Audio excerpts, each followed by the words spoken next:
Yeah.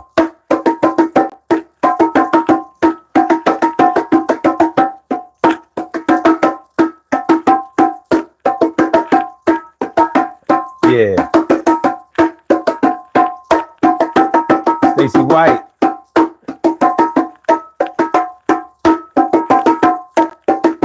Spartacus.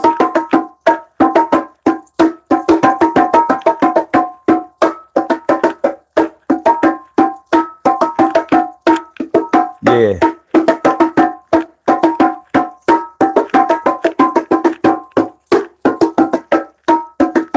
Yeah. Yeah, we got something to talk about this morning. Afternoon.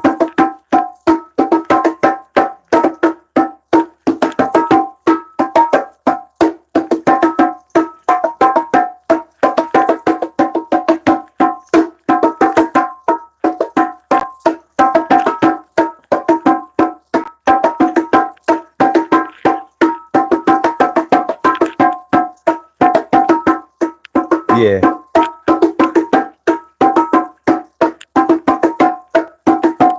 Yeah. So y'all see we got a new number, right? Lock it in, y'all.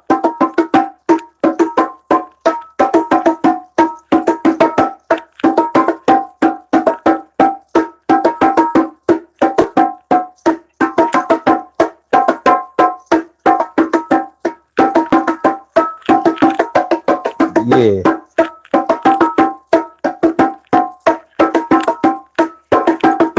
Hit the like button, y'all.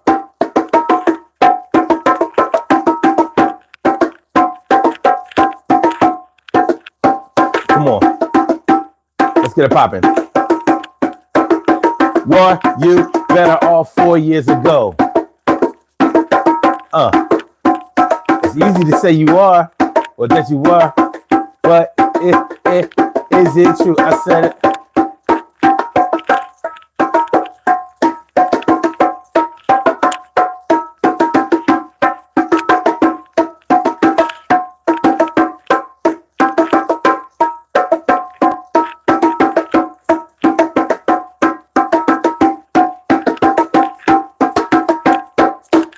Let's get it popping, y'all. Urban Therapy with Sun 752, and this is the Urban Therapy with Sun show. What's going on? How y'all feeling?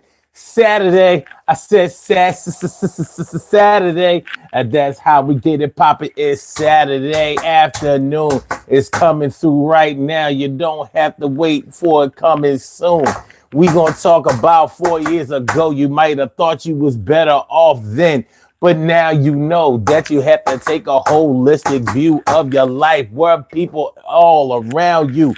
Was your wife still in your life? Were you having it going on? Was you making more money at the same song? Well, I don't know. And I can't tell you how things go in your whole world. But let's take a real thorough look at the holistic point of with contact. 4 years ago, let's get right and exact. Maybe people was here in your world. Maybe they wasn't. Maybe you had the same girl. Maybe you moved it on. Maybe you kept it grooving. I don't know, but we gonna see if you're showing improving. I'm moving the way I do. I'm not trying to screw nobody over like Rover. I say I stay sober. My anniversary of 12 years was on the 8th. Yo, sit back if you can't relate. All right, so that's what we're talking about today. Hold on, let's get this thing together. Let's get this thing together. Get my set right. So y'all see the new number, right? I want y'all to know more than anything else, this is a flawless number.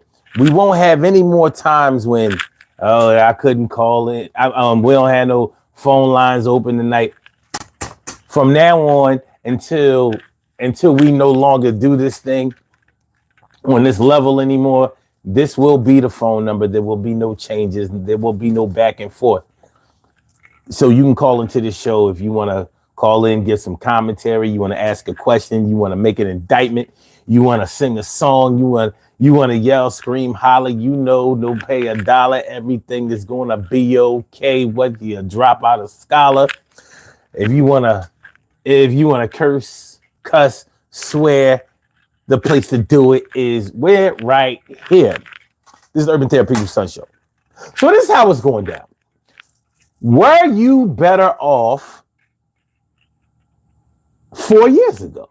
Now, you know, politicians use this as a bargaining tool, especially the person that's trying to get elected.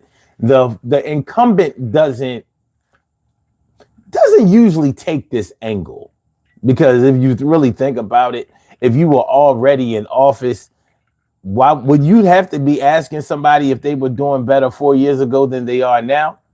I mean, it would be an interesting flip on the situation, because I guess you could be saying that not only were you good 4 years ago, but now you're even better. So you should elect me, because you imagine where you're going to be 4 years from now. All right. But normally it's the challenger in an election cycle that asks, what were you better off 4 years ago? And normally the answer is no in the hearts and minds of a lot of people. But I don't think that a lot of people really take a good look at the big picture of the situation. The big picture of the situation. When you really think about your life 4 years ago, can you honestly, truly, and correctly say that you were better off 4 years ago than you are now? Now, the world has taken some major changes since 2020. And 2020 is what we're talking about. I'm not talking about 2019, 2017, 2021, 2022. I'm talking about 4 years ago. 4 years ago. How was your life 4 years ago? When you think about what happens within a year's time, and then you really start thinking about what can happen in a 4 year span. In a 4 year span, if you are in elementary school, now you're in middle school, maybe junior high. If 4 years ago, if you were in junior high or middle school, now you're in high school. If you were in high school 4 years ago, you're probably either in college, or you're working, or you're in the military, or you're living your life. You're trying to make it out here. Some of y'all might have committed a crime, and now you're a full-fledged adult, and now you're doing time. 4 years ago. So really think about, outside of a political perspective, think about where you were and what you were doing and what you were into 4 years ago, because it ain't sweet like that. When I think about 4 years ago, I think about 2020, and I'm not even going to get into a lot of the logistics of it or the specifics of it from 4 years ago. But 4 years ago, honestly,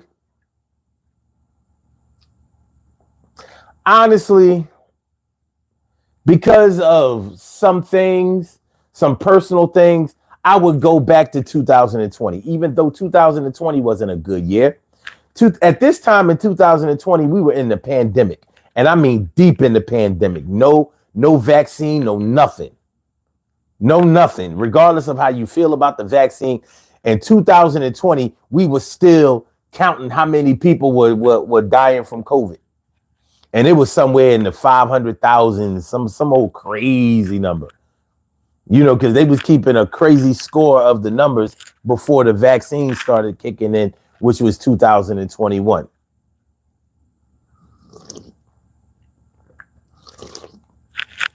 In 2020, nobody was vaccinated yet.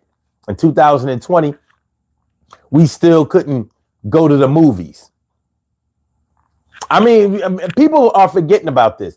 In 2020, we couldn't go to the movies.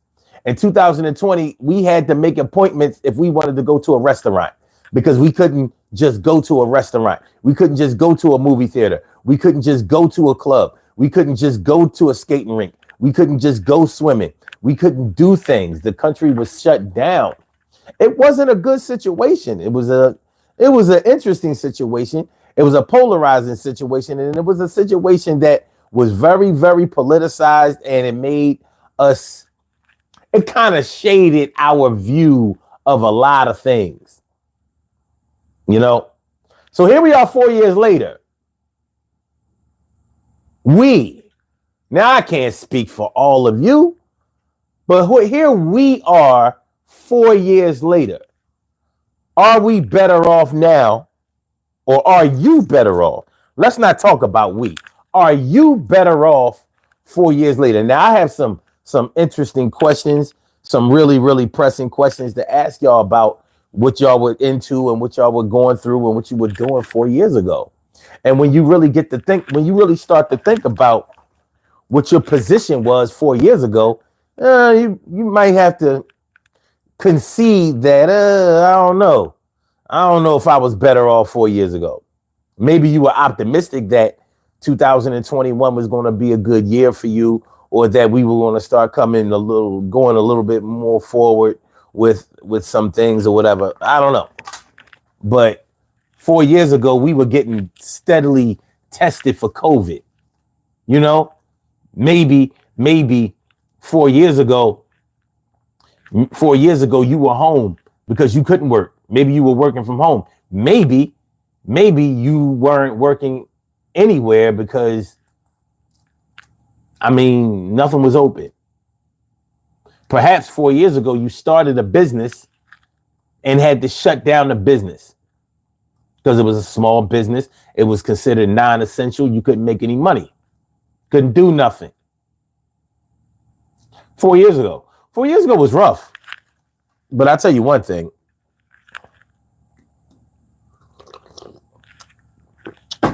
4 years ago, my dad was alive. So it's personal to me. And that's the reason that I say I would gladly go back 4 years ago. If the Back to the Future the Back to the Future time machine, if I was able to get in that thing, I would gladly go back 4 years ago. Why not? You know what I'm saying? It was my dad was alive. Now, I don't know how everybody is with their parents, but I'm very close to both of mine. And I had already lost my stepdad in 2010. So my last dad, who was my biological dad, my real dad, he was still alive in 2020. And in 2020, he announced to me that he probably wasn't going to be here in 2021. That broke my heart. But that's what happened in 2020. So it's hard. So I'm probably not going to be able to give you an unbiased view of what it was like 4 years ago. But nonetheless, 4 years ago for me is bigger than politics. It's personal. And I've lost a whole lot of other people that I care about in the past 4 years. So shit is real. So that's what we talk about. That's what we talk about. Please just do me one little favor. If we are really down, sort of like neighbors, I just need y'all to hit the like button. Yeah, do it real fast. All of a sudden, just mash it, press it, hit it, say it, do something. Make sure that you display it. All I need is a couple of likes. It helps the channel. It ain't going to do nothing else. I'm going for self. So I know when you're coming to the show and you're trying to think, do I want to continue to listen to all I need is a little help from you. So I'm going to ask you to do this little small thing too. Only hit it once. Don't hit it twice. Because if you hit it twice, you take the like off. Yo, that's bad advice.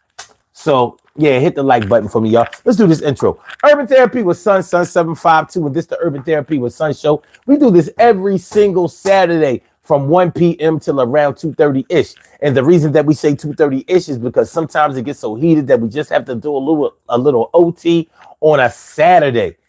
And it is Saturday. This is the show where adults come out and play with other adults. We laugh, we cry, we argue, fuss, and fight, go back and forth with each other, bust it up all crazy. We take an introspective look into our own personality to see the way that the universe projects us into this thing called the world and try to figure out this thing called life.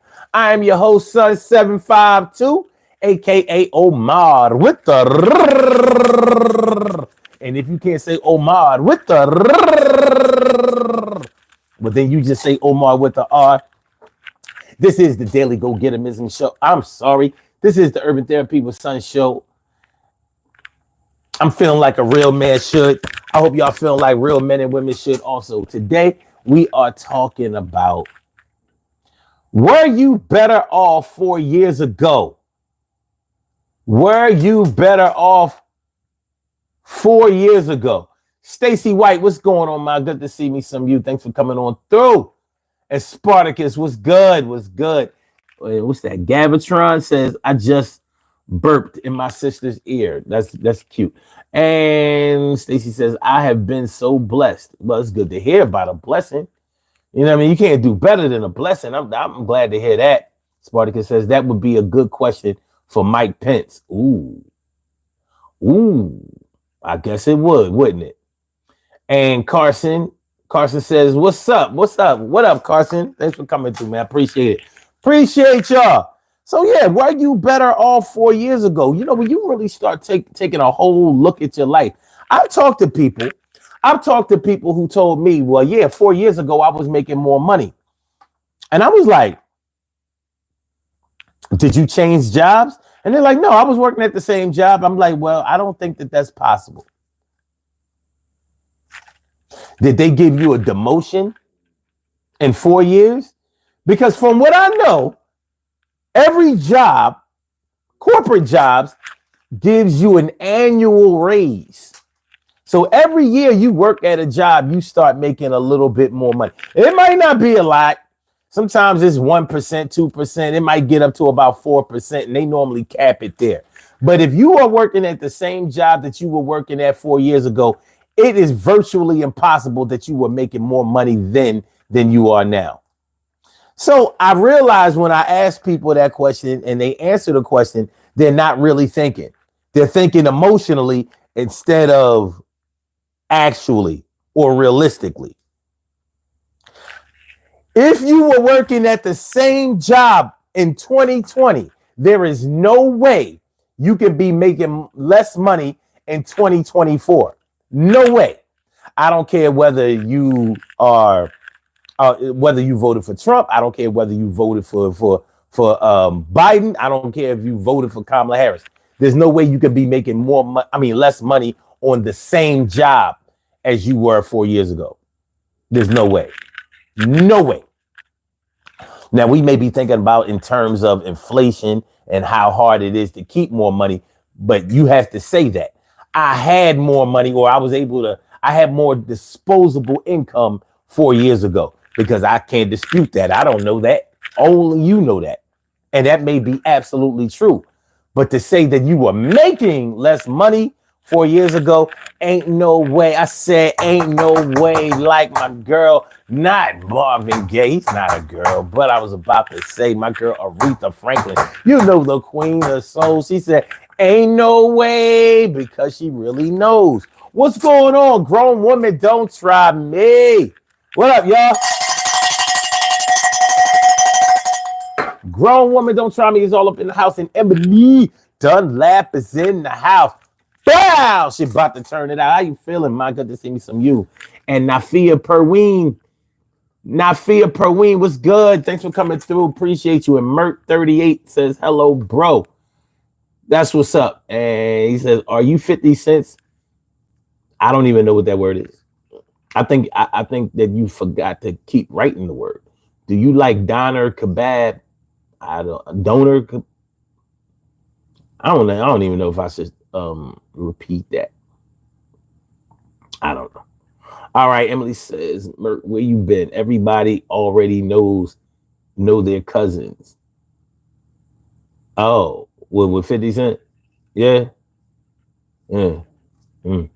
Interesting. Very, very interesting. One woman says, I'm here. Grandmom duty. That's what I'm talking about. Grandmom duty. I like the sound of that. So we're talking about, were you better off 4 years ago? Well, were you? Now we know that 4 years ago, life was a little bit different. You know, there's no way we could have predicted what life would be like after a pandemic or during a pandemic. There's no way we could have known that. It's crazy.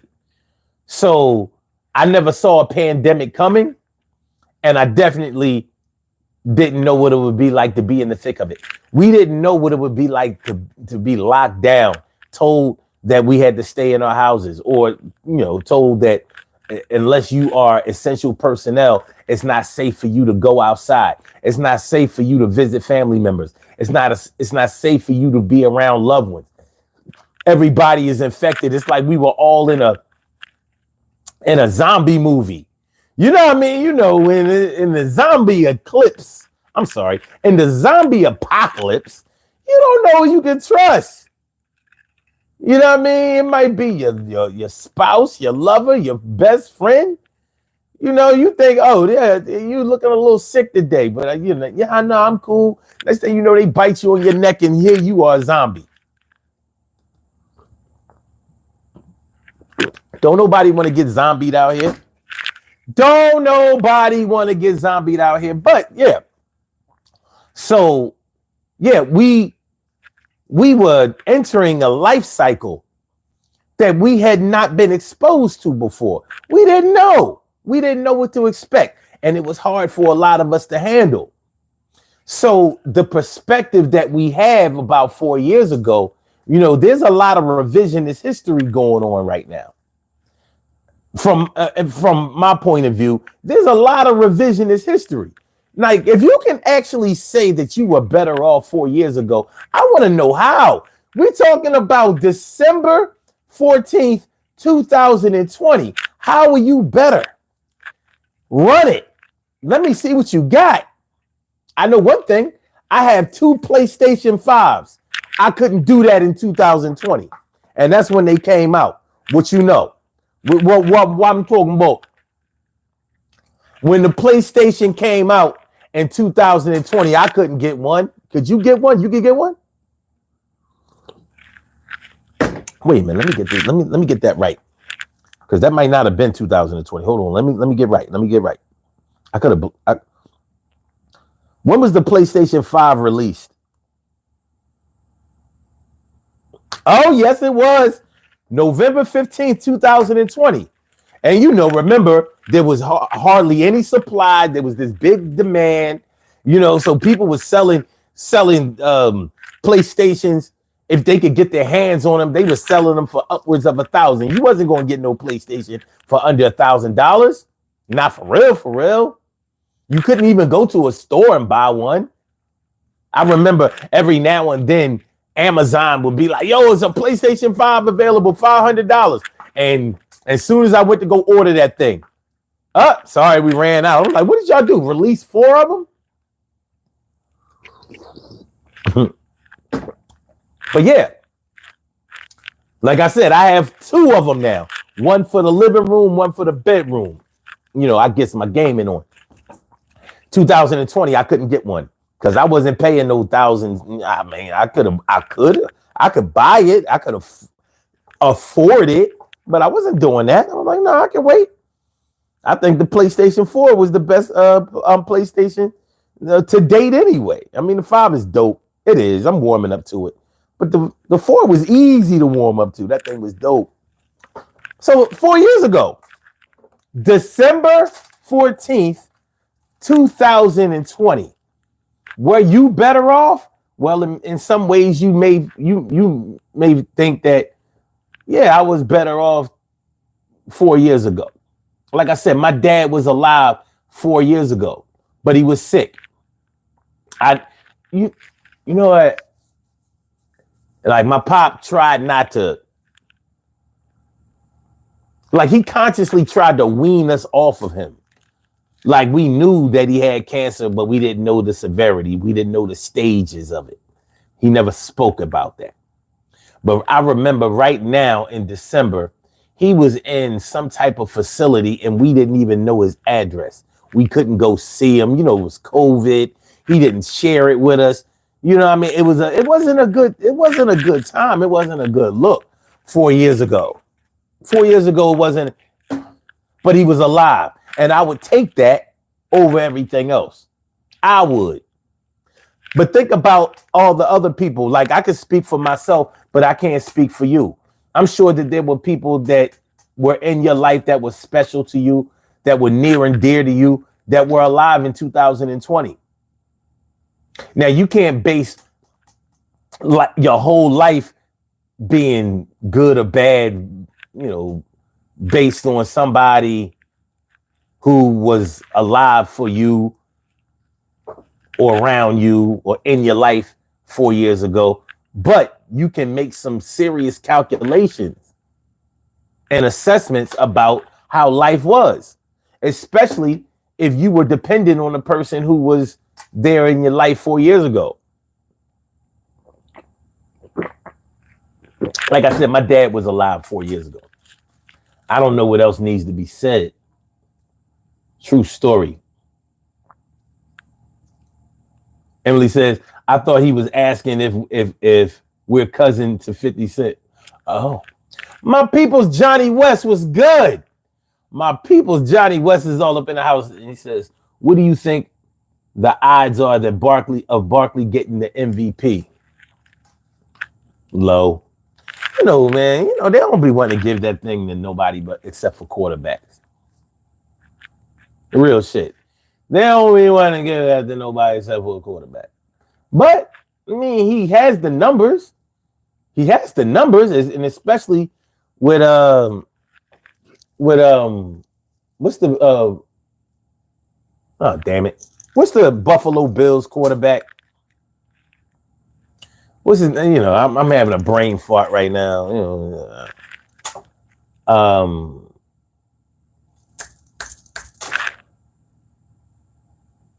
on, y'all. Help me out. The Buffalo Bills quarterback. Like, he's like the greatest person who never won. Because he can't make it to the Super Bowl.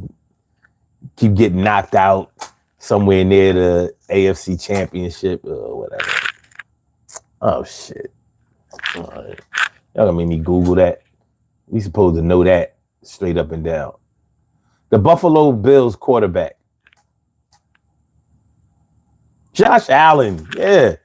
Josh Allen, is he kind of falling off? Not all the way off. Anybody can have a bad game.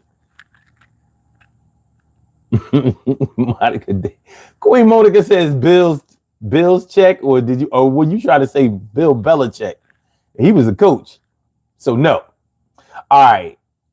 So yeah, I think the chances of us getting of Barkley getting the MVP are a little bit small, but you never know. You never know. I know one thing. 4 years ago, he wouldn't have even been in that conversation. There's no way it was gonna happen. That's what I know. Johnny West says Del the Funky Homo sapien and Ice Cube are cousins. Are they real cousins? Because I remember like Del was on some of his stuff. They used to do some production work together, whatever, some collaborative work together. Shout out to Del the Funky Homo sapien. All of them cats in the Bay Area at that time was pretty dope back then. Souls of Mischief. And what was that other dude that started with a C? Casual. E40 was starting to emerge. It's all good. Spartacus says, I'm a multiple small business owner. My primary business is in the restaurant service industry. COVID kneecapped me for sure. Times are definitely better now, but definitely nowhere near to prior COVID. Facts. I can understand that. Mert35 says, do you rap back in the days? I've rapped since rapping started. I've always practiced. I mean, at one time, me and my man, we was making some demos. We was cutting some tracks. You know what I'm saying? We was trying to push it, but we weren't on the same page. So I never really got off the ground with my rapping career. And then I was around 25 years old, and I thought 25 was too old to be trying to be a rapper. I really did. Meanwhile, Jay-Z was 27 and hadn't blown up yet. Jay-Z didn't get his sales break until he was like 30. Because Hard Knock Life came out in 1998. And that was the first time he went platinum. And in 1998, Jay-Z was about to be 30 years old. Now, when the album came out, he was 29. I bailed out at 25. He broke. Because Jay-Z is 2 years older than me. He was born in 1968. But he's born in the end. He's born, December 4th, 1968. Remember how he used to try to keep his birth year hidden? I don't know if y'all remember that. He used to try to keep his birth year hidden. And I always thought it was because he was messing around with them young ass R&B singers. Because he's a good 13 years older. He's a good 13 years older than Beyonce, his wife.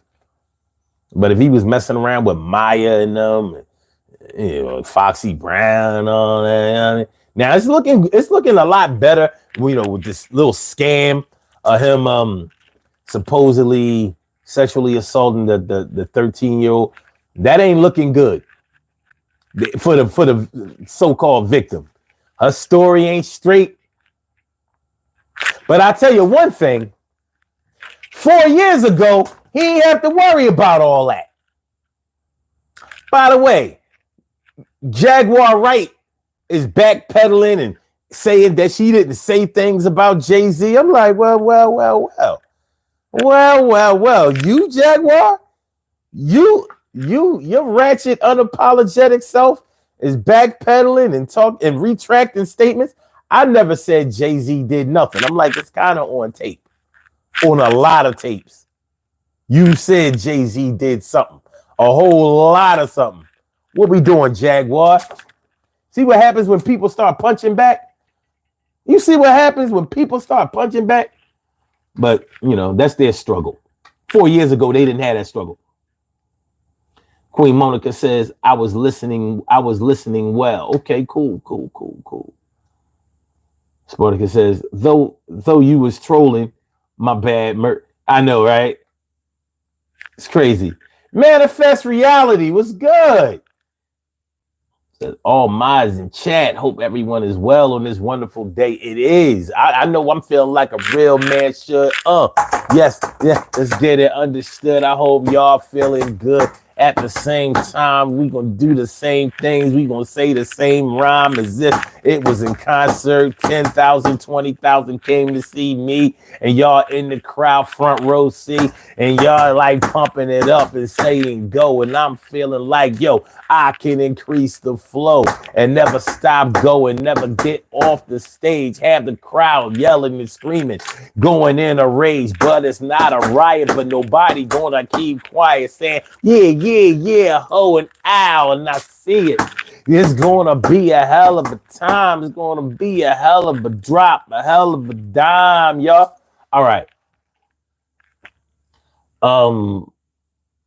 Edgy Esther says, what's the word after urban therapy? It's backwards on my video. Now, you know what? It's a funny thing because it says urban therapy with Son. So that's a slash, a W, and my name is Son. So before, YouTube has done something. They inverted the video. All right, for example, y'all see this crack? Because this crack happened on this show. Y'all see this crack? This crack is to my left, but in your view, it looks like it's to my right. So it's inverted.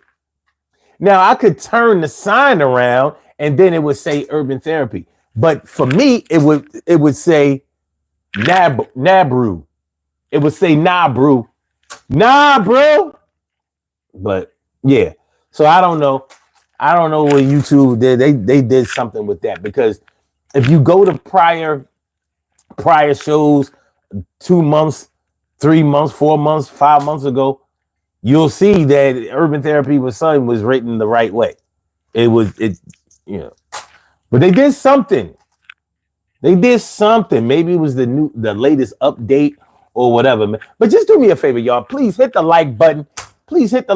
Share the show, subscribe to the channel. Hit the like button, share the show, subscribe to hit the like button, share the show, subscribe to the like button. Hit the like button, share the show, subscribe to the channel. That's all I need you to do. I ain't gonna ask you for nothing else. I'm not gonna ask you for nothing else. Appreciate it. Manifest Reality says I would not backpedal. However, because there is much. Listen, man, it's different when people start fighting back. It's one thing when you got people running scared because maybe there's some truth to it, but not all the way. Or maybe they were protecting somebody and they couldn't protect that person without incriminating themselves. So they said, so they might have let it ride as long as nobody was getting sued, as long as nobody was blowing up and having any real influence, as long as nobody was bringing through criminal charges. But now it's like, well, wait a minute. Whoa. Y'all not going P. Diddy me. You're not going to Michael Jackson me. You're not going to R. Kelly me, you see. You're not going to do none of them things you did to the others. We are on some other stuff. Me and my wife, Beyonce. Take this chick life. She bugging. And maybe you can't beat her because she's from Philly, so I know she know how to hold her hands, but sit back, stands. It ain't going down like that. I let you on my album and with your flat old ass, your ass that like this is a game. I ain't gonna let you throw dirt on my name. My name is Hove. And act like you know. And if you don't understand the respect, the flow, you can't take it away. The accomplishments I made, but I ain't trying to be behind bars like Diddy. Not in this city, not in this town, not in this country. You want to be on some other shit? Well, you want my spot? Come and bump me. All right. 267 874-1949. That's the new number. 267-874-1949. That's the new number. Get rid of that 319-527-619. It's going to take me a few years probably to get it all the way out of my system.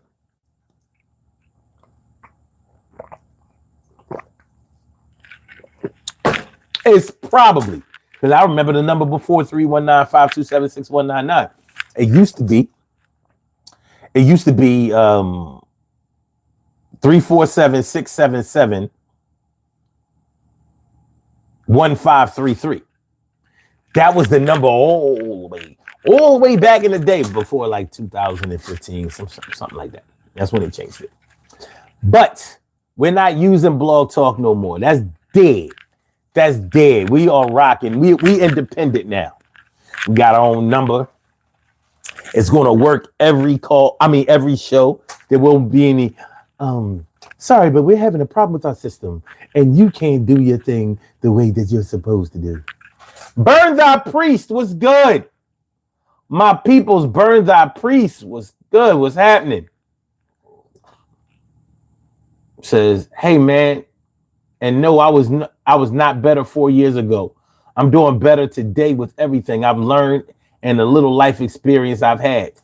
I mean, I don't see how it could not be that way. Were you smarter 4 years ago than you were now?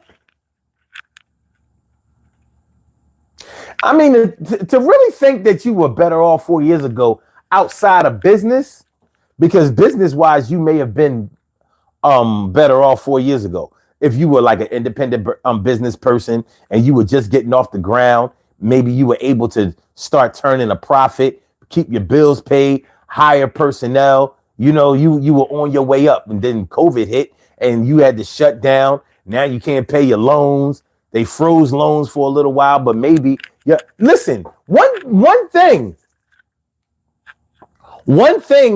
that was going on 4 years ago that's not going on now were stores. We had stores. stores, clothing stores, sneaker stores, hat stores, electronic store. One thing that the pandemic did is they increased our reliance and our dependence of online. Everything is online now. Everything. In 2020 or before, you may have used Uber Eats or DoorDash and stuff like that. You may have used them sparingly. Like, if we doing something, I don't feel like going out of, I'll use, tell you what, I got a coupon for Uber Eats. You'll order something on Uber Eats, DoorDash or whatever. Now, now, and the pandemic made people a lot lazier. There was a lot more diet and exercise. People gained a lot of weight during those 4 years. When COVID hit, because you was in the house all day. You're not eating good.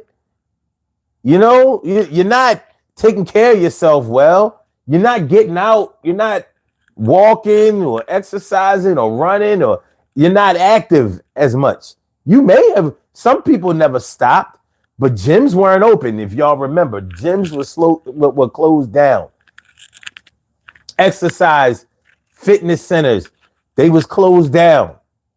I remember seeing videos of them cats, them big muscle-bound cats going crazy in Jersey over them closing down the damn fitness center.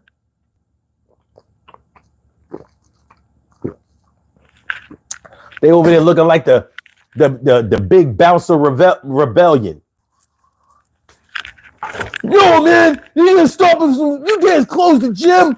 We need the gym. The gym is just as important as these hospitals. We're gonna open it. We're gonna work out. It's all good. It's all good. Okay.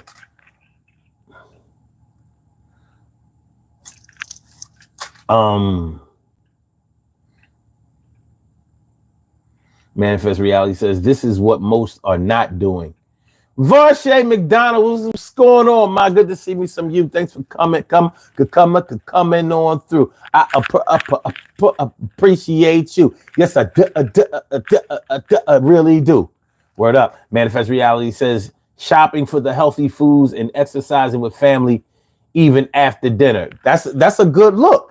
But for people who needed that extra push, for people who save up all of their exercise ambitions and aspirations for the first of the year, y'all know what's about to happen in 3 weeks.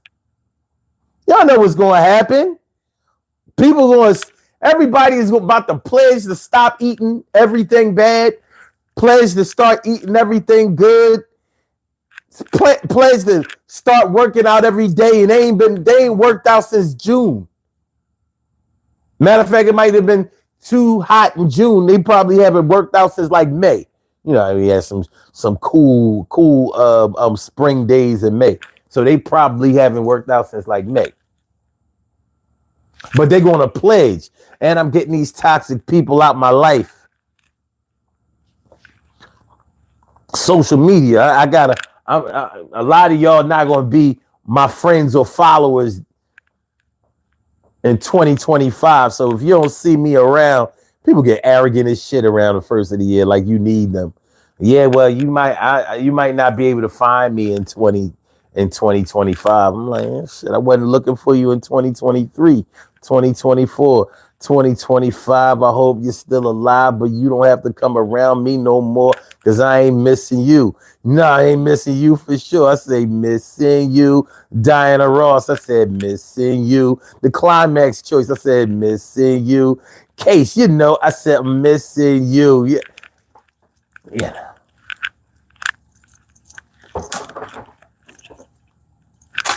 So, were you better off 4 years ago? I said, were you better off 4 years ago? Four.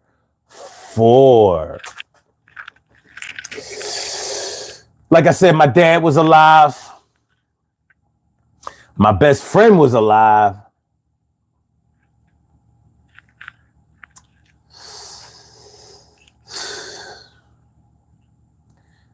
But I'm making a lot more money in 2024 than I was in 2020. There's no doubt about that. No question. One thing is for sure.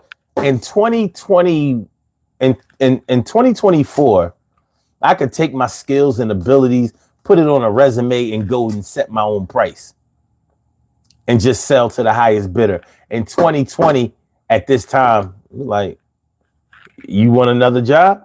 You still want another job. Ain't nobody out here hiring. Not for what? Yo. The arrogance of you sending out resumes.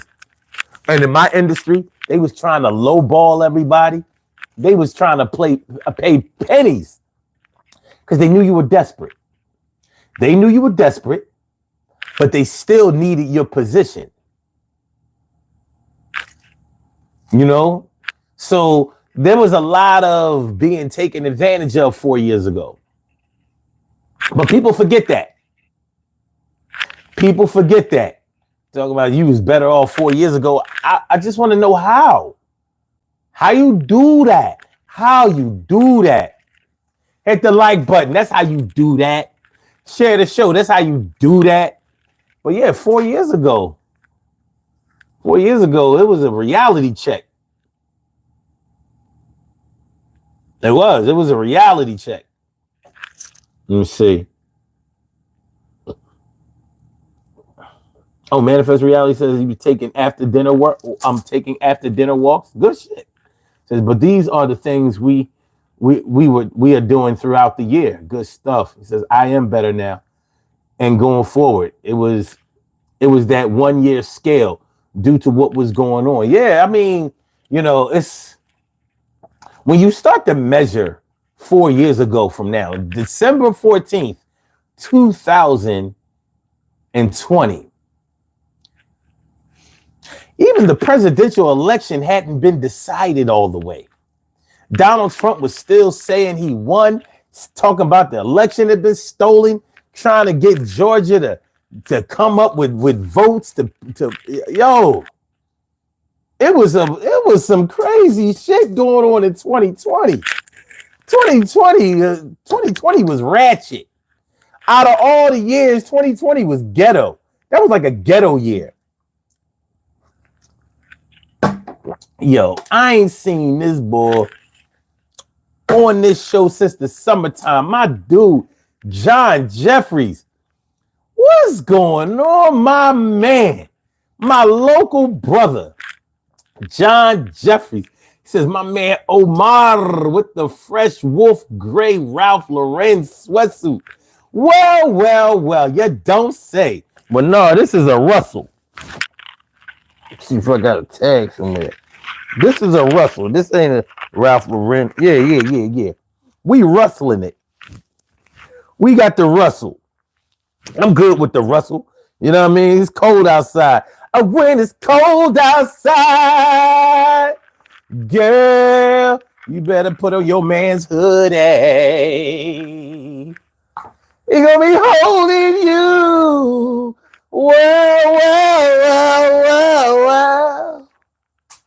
Selling on mine. I'm gonna put on this Scully I had. You always talk about you so hot. And these hot flashes got you real hot. But girl, I want to let you know. It's like, no, let me chill. What up, my man Jai, man? What's good? Good to see you, my dude. That's right. Fly, Eagles, fly. You know how we do. And Cheryl Halsey. What's going on, my? Appreciate you to the fullest. Salute to you without a doubt. Appreciate y'all. But yeah, so 2020 was some shit. Dimples D's, what's up, ma? Dimples.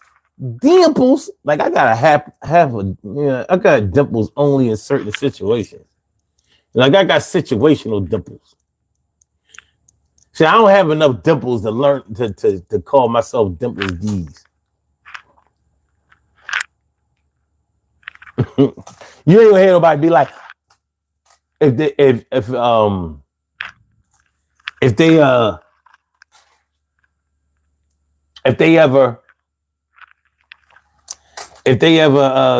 describe me to somebody they don't know, be like, yo, yeah, that's the boy with the dimples. They not gonna say that.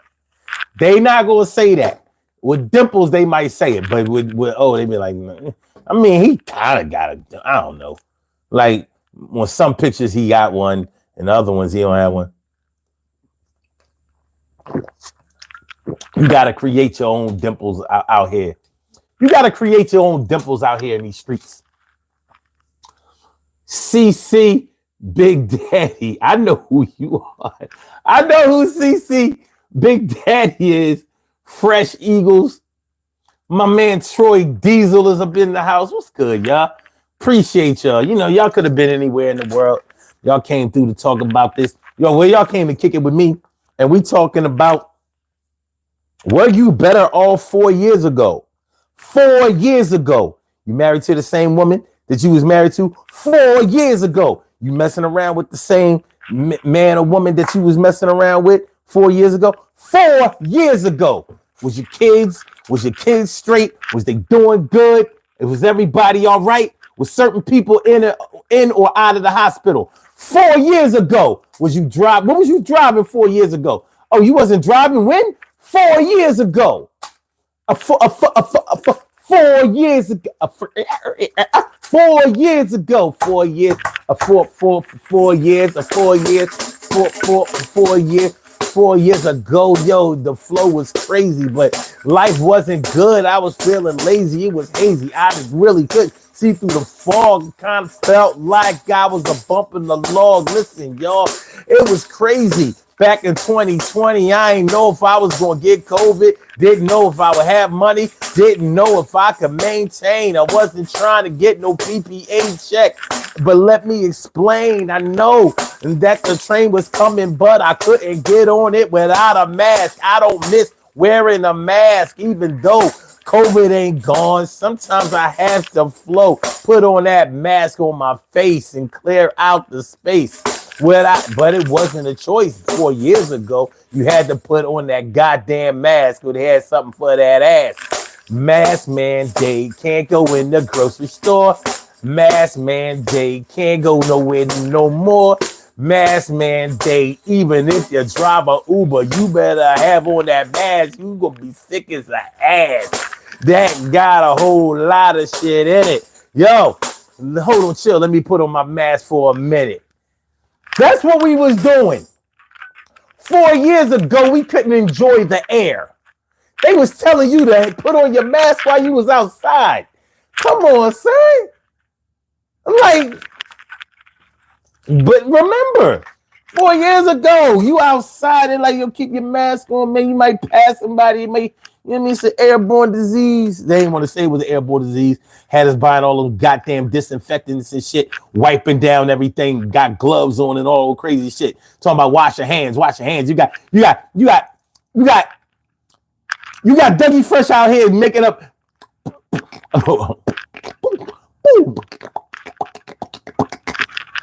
Wash your hands. That's a. The fuck out of here. Yo. 99 shooting Papa says, wasn't COVID 4 years ago? It was. So when I hear all these cats talking about 4 years ago, man, I got a coworker that straight up told me. This is how delusional cats get, especially around election time. My coworker straight told me, yeah, I was making more. I was making more money 4 years ago. I was like, yo, I saw your check. I saw your check in 2022. That shit, you rich now compared to what you was making back then. And you was working here double-digit years. I don't know how you was surviving off of that shit. And I'm not even bullshitting. I don't like to put nobody down about the kind of money that they make, but I mean the absurdity. Like, I saw your pay stub, it made me sad. And I'm not even exaggerating or bullshitting or whatever. I saw the paycheck. And I started thinking like, yo, man, this ain't no money. That's a shame. They should be making more money than that doing this. Because where I worked before, they was making way more money. So imagine somebody who's making $21 an hour now talking shit like they was making more money 4 years ago when they were making like not even $16 an hour. I'm not exaggerating. They were not making $16 an hour. And they had been working on that job for double-digit years. Not 1 year, not two, not once, twice, 3 times a worker. And you're still broke too. Yo. So you're making $5 more dollars an hour talking about how you was making more money for you. You must be crazy. Go ahead with all of that. Go ahead. Don't nobody. Yo, the lines are open, y'all. We're about to take a caller, but I want to invite all of y'all to call into the show. You know what I'm saying? We're going to get this thing popping. It's the Urban Therapy with Sun Show. And we are talking about where you better off 4 years ago. And if you would like to call in to the show and express yourself, y'all know this is a totally interactive show. No censorship. The number to call is area code 267-874-1949. That's the number to call. I said a 267-874-1949. Yes, y'all. I said a 267-874-1949. Yeah, get on the line. I said a 267-874-1949. Yeah, get your shine, baby. Get your shine, baby. Get your shine, baby. Get your shine, baby. 267-874-1949, baby. Call 267-874-1949. And I'll get you on the line. You don't have to press no number 1. You call in and we gonna talk and have a little fun, have a little exchange, go back and forth out there. You gonna hear that my voice and we won't get caught. All right, so let's go. My man on the line with the number 7797. 77797. What's going on, my man? How you feeling today? Yeah. That's what I'm talking about. That's exactly what I'm talking about. Man. You know I'm going to call. I got to get my daily dose of urban therapy, man. Well, I got to get my daily dose because, during the week I work early in the morning. Since I'm off, I said, let me call early in the afternoon, bro. Sounds good to me. Sounds good to me. Man, I'm feeling like a real man should, man. You know what I mean? If I had a better hand, they would tell me I was cheating. You a fool. Well, I heard the topic. Was I doing better 4 years ago? Well, 4 years ago, March 5th of 2020, I lost my mom. So I'm still going through the remnants of that. So no amount of money, no amount of anything can take that pain away. You know what I mean? So that was just that 4 years ago. And then when you realize the carelessness and the insensitivity and the disrespect and the things that other people did to bring forth that, it makes it doesn't wash away. You know what I mean? No matter how much you scrub it, no matter how much you add any type of soap to it, any dishwasher liquid, any detergent, any shout, any oxidize, anything, it don't take that shit away, boy. I'm part of a fraternity that I never wanted to be part of. Ain't that some shit? Yeah. And then you go to, but see, that's not the The beginning of it is I told the job, I was working at the Rittenhouse Hotel. I was a banquet cook. Mm. And I told them that in the beginning, when I first started, I told them my mom was going through some illnesses, that I'm going to be if something goes wrong, if somebody call me, I'm going to have to go. And they act like they understood. Yeah. So there was times I had to rush up. I had to rush to the hospital because one time they thought her kidneys were failing. And then you got people who think they know what they're doing, and they say, Troy, your brother's on the line with your niece, who's our power of attorney, and they want to know your mom's kidney's going to fail. So do you want us to take her to hospice or dialysis? No, take her to the fucking ER. How stupid can y'all fuck be? Why y'all calling me about this shit? Call me to tell me to meet y'all at the hospital. Mm-hmm. Then you turn back around, I go deal with that. And then my sister calls me and tells me that they had to put a breathing tube down her throat in February of 2020.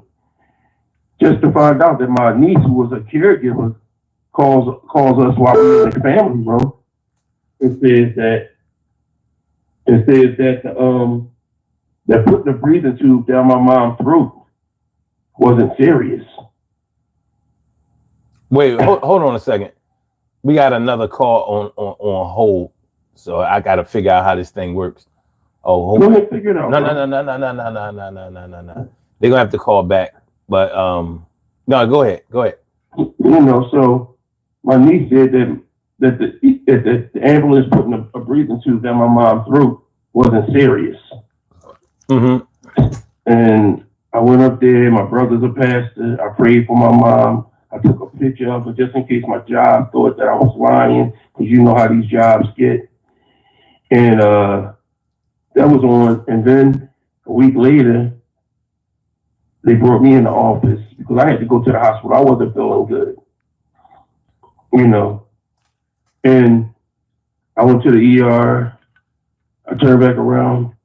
I went to the ER on Tuesday. They brought me in on a Wednesday. No, they brought me in on a Thursday. They terminated me with a doctor's note. Right. And that was February 27th, 28th. Then that Thursday, March 5th, is when my mom died. And then you turn back around, March 13th, which was the Friday after that Thursday, was my 50th birthday. And I'll be goddamned if these family members want to stick a knife in me or an ice pick and put the funeral on my 50th birthday. Yeah. Just to be hurtful.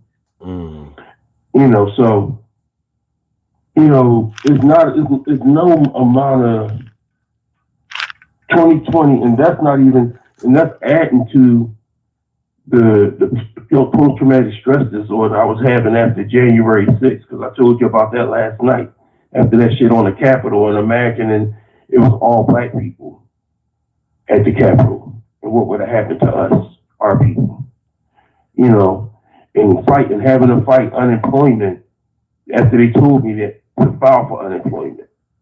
That's what the Rittenhouse did. They told me to file for unemployment just to try to fight my unemployment. And going through the trials and tribulations with your significant other, because she's working at a hospital, so she has to go to work and you can't work. I wound up getting a job at a hotel on the University of Penn's campus, getting ready to make great money. And the day after my mom's funeral, they called me on the 14th and told me that the government was shut down. That's when it shut down. 2020, March 14th of 2020, the government shut down. That's when everything shut down. So I really couldn't earn money. I couldn't do anything. You try to, and when the depression sets in, your mom passed away. You can't provide for your family. You're not able to work. It's so many demons that's in you, because an idle mind is the devil's playground. Facts. So when the devil sit back and say, "Go ahead, kill yourself. Go ahead. I'll take you. Go ahead, do something stupid. Do something stupid." You know what I mean? Yeah. And then you start remembering what your mom said, that You can't make it through the gates of heaven by taking your life. So you start remembering everything that your mother taught you about God. And start having an understanding of you have to dig deep into your faith. Right. At that time, because you fighting them demons, because you lost your aorta artery to your heart. Yeah. You know what I mean? So I mean, now when that's on, then once you get to 2021 and you're trying to get back to work, and you get back to work, and now you're going through the bullshit of the bureaucracy of what you got to deal with these jobs. The guy that was just on that, he said that he's in the restaurant business and this, that, and the other, and it took a toll on him. Well, I'm a chef for a living, and it takes a toll on me when people bullshit with my way of living. They promise you one thing and then they renege on it, and then they promise you another thing and then they renege on you, and then they give you a bullshit ass excuses just to make themselves feel better that they reneged on it. Mm-hmm. So I mean, but as time goes on, time heals wound, but that loss of your mother, it don't heal. Especially, I mean, you've had it with your father. Mm-hmm. And y'all wasn't just father and son, y'all was best friends. Mm-hmm. You know what I mean? Not just with that father, but also your other father. You know what I mean? Y'all was close, y'all was tight. You know what I mean? Pop was fresh to death. When I first met him, I thought he was one of the OJs. I always stayed fresh to death and had that smile. And I was like, there goes son smile right there. I was like, damn. Yeah. That why mom used to make those fly at them fucking desserts for them cakes. Yeah. But check this out. Mom cake. Check this out. The reason why I wanted to do this show today is because a lot of times we get caught up in the nostalgia of certain situations, and it can make us really forget about the journey that we may have taken. And it also goes towards not being able to take time out and smell the flowers while you on your journey. So a lot of times when our current problems, our current stressors and things like that are the things that we have to take care of in real time. So in real time, we may feel so stressed out and so under pressure that it makes us yearn for the times when things seem to be a little bit easier. It's almost like getting back with an ex. Like when you going through a bad relationship, a bad current relationship, you might remember how things were when you were with your ex, because your current relationship may be missing something that you used to have with your ex, and it makes you forget about all of the negative things that made you not be with your ex now. But when you get back with your ex, then they're going to quickly remind you of how come y'all broke up in the first place. So, let's say your ex was a good provider, or they were independent. They were able to take care of themselves, so they wasn't always in your pocket.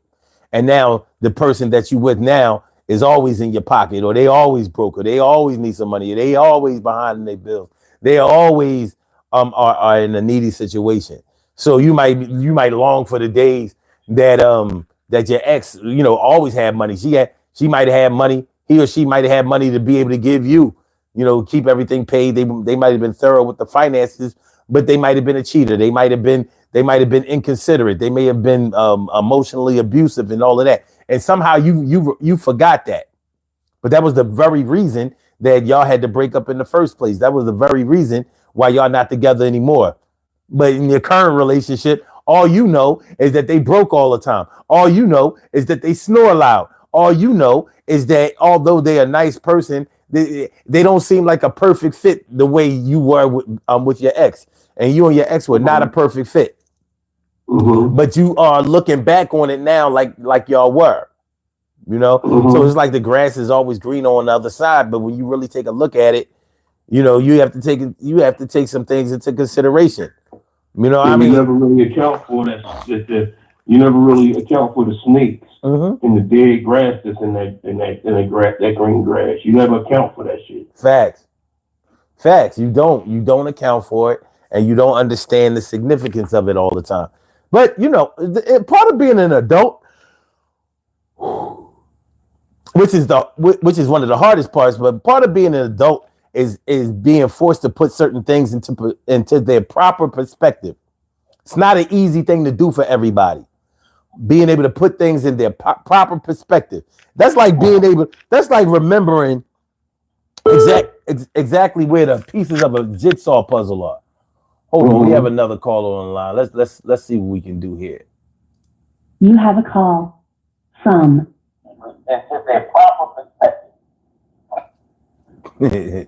Caller with the last number is 3472. Welcome to the Urban Therapy with Sun Show. What's on your mind this afternoon? What's good? What it do, bro? Everything good. It's doing what it's supposed to. What's up with you? Shit, man. I just came on here to do a rant. If I do too much, you give me a little pushback there, Let's do it. Okay. Express yourself. So in relationship, hey, this Mark V, by the way, you know what I'm saying? So I'm glad I got to talk to you, dog. You do good content. I love your show, man. You know what I'm saying? Thanks for picking up. But in relationships, bro, like how do you stop bad behavior? How do we stop bad behavior as a black man? How do you stop bad behavior? Well, okay. Without being labeled insecure, controlling, or how do you stop bad behavior? So do you want me to actually answer that or try to? No, because okay. They know you're not gonna leave, especially if they know you're not gonna leave, or or you don't beat them. Like, how do you stop bad behavior? Like, there's no way as a man we can stop these women from like just taking over. Doing what they want to do, because with their victim mentality, like, how can you stop them? Like they'll think that they scrape their knee or something, or you hit them or something, and you're going to jail, bro. Like, so everything is like in their favor to take advantage of us. Okay. I think right now, son, I'm gonna let you speak. Well, I just want to say that I'm right here and I'm part of the choir that you preaching to. That's why you hear me grunting and like, yeah. You are part of that choir. You can go ahead, sir. Well, I was just going to say this, and then I'm gonna turn the mic back over to y'all.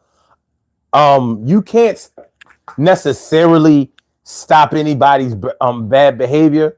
You can only control yourself based on whatever their bad behavior is.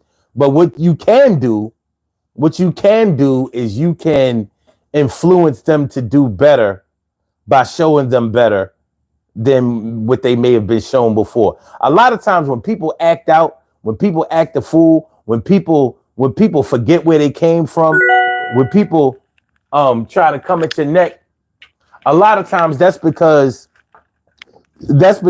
they have been allowed to get away with certain situations. Think about it, man. If somebody talks out of turn all the time, if somebody is rude and inconsiderate, if somebody is ungrateful and feel entitled, you don't really need to look farther than their family structure to know where they got that from or how they came to be that way. You know what I mean? So by the time they turned 18, 19, 20 years old, unfortunately, they already had. Listen, I'm gonna tell y'all something, and I use this example a lot. If you take a child, now I'm not a big fan of always whooping children and using that to solve all your problems with children. I'm not children, bro. Yeah, I'm not with all of that. But I do believe that there are times when everybody needs to be checked. They might need to be checked verbally. They might need to be checked physically. You know what I mean? I don't believe in letting somebody just get away with something. But the way that children learn what's appropriate and what's inappropriate is by what they were able to get away with and what they weren't able to get away with. So if your child doesn't get what they want and they fall out on the floor, they stomp their feet, they yell and scream and cry and blame everybody because they didn't get what they want, and then you finally break down and give them what they want, you have rewarded them. You have rewarded them for bad behavior. So guess what? Now they don't have no incentive to ever be good because they get what they want by being bad. Mm. You know what I mean? Let me expound on what I'm saying. Mm-hmm. Like I've been married for 23 years, so I married young at 19. Okay. Whoa. Okay. I married young. I got out the game young. So Yeah. now, fast forward 23 years later, my daughter says she lives an alternative lifestyle. Okay. So now, we bump heads over this alternative lifestyle. Like we wasn't raised like that. So I say she's just confused, babe. So she, I'm just, I still support her. I can't get my wife to understand unconditional love and judgment. You know what I'm saying? Like she's still welcome to the cookout. It's just that I don't support what she do. Mm-hmm. And I just wanted to, and so she makes it seem like, I don't love her anymore, or she's kicked out of the family or something. Every time, she says like, don't say certain things to her wife. Like, why stop me from being myself? Mm-hmm. Yeah. Can I just elaborate? Can I elaborate on some of that? Go ahead, big dog.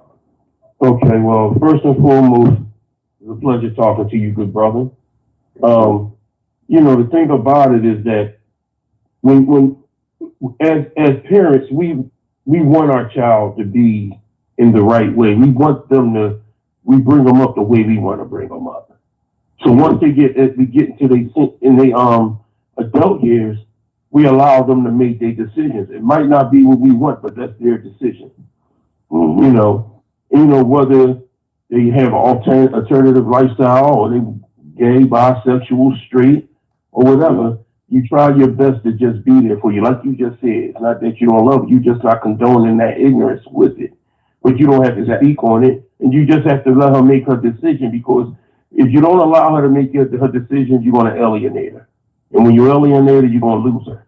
Mm-hmm. And then you're not going to be able to say nothing to her or guide her. Now, with the unconditional love, what happens is, as women get older, the parents they didn't see the negativity of how mom treat their man or how grandma treat their man, and they glamorize how they did it. And now as time get older, they never change what they learned. And now they get on YouTube, or they get on social media, and they learn more ignorance. Yeah, I'm the prize. I'm that one. I'm all that. You need me. Yeah. Instead of having understanding is that, no, while we sit like my favorite words, which you just used, unconditional love. So when you give it unconditional love and they just give it love, they put conditions on the love they give. Well, if you can't buy me this, then we got a problem. If you can't do this, then we got a problem. If you can't do that, then we got a problem. But when you just say, the only thing I want is a plate of food, some love and some understanding and respect, and we cool.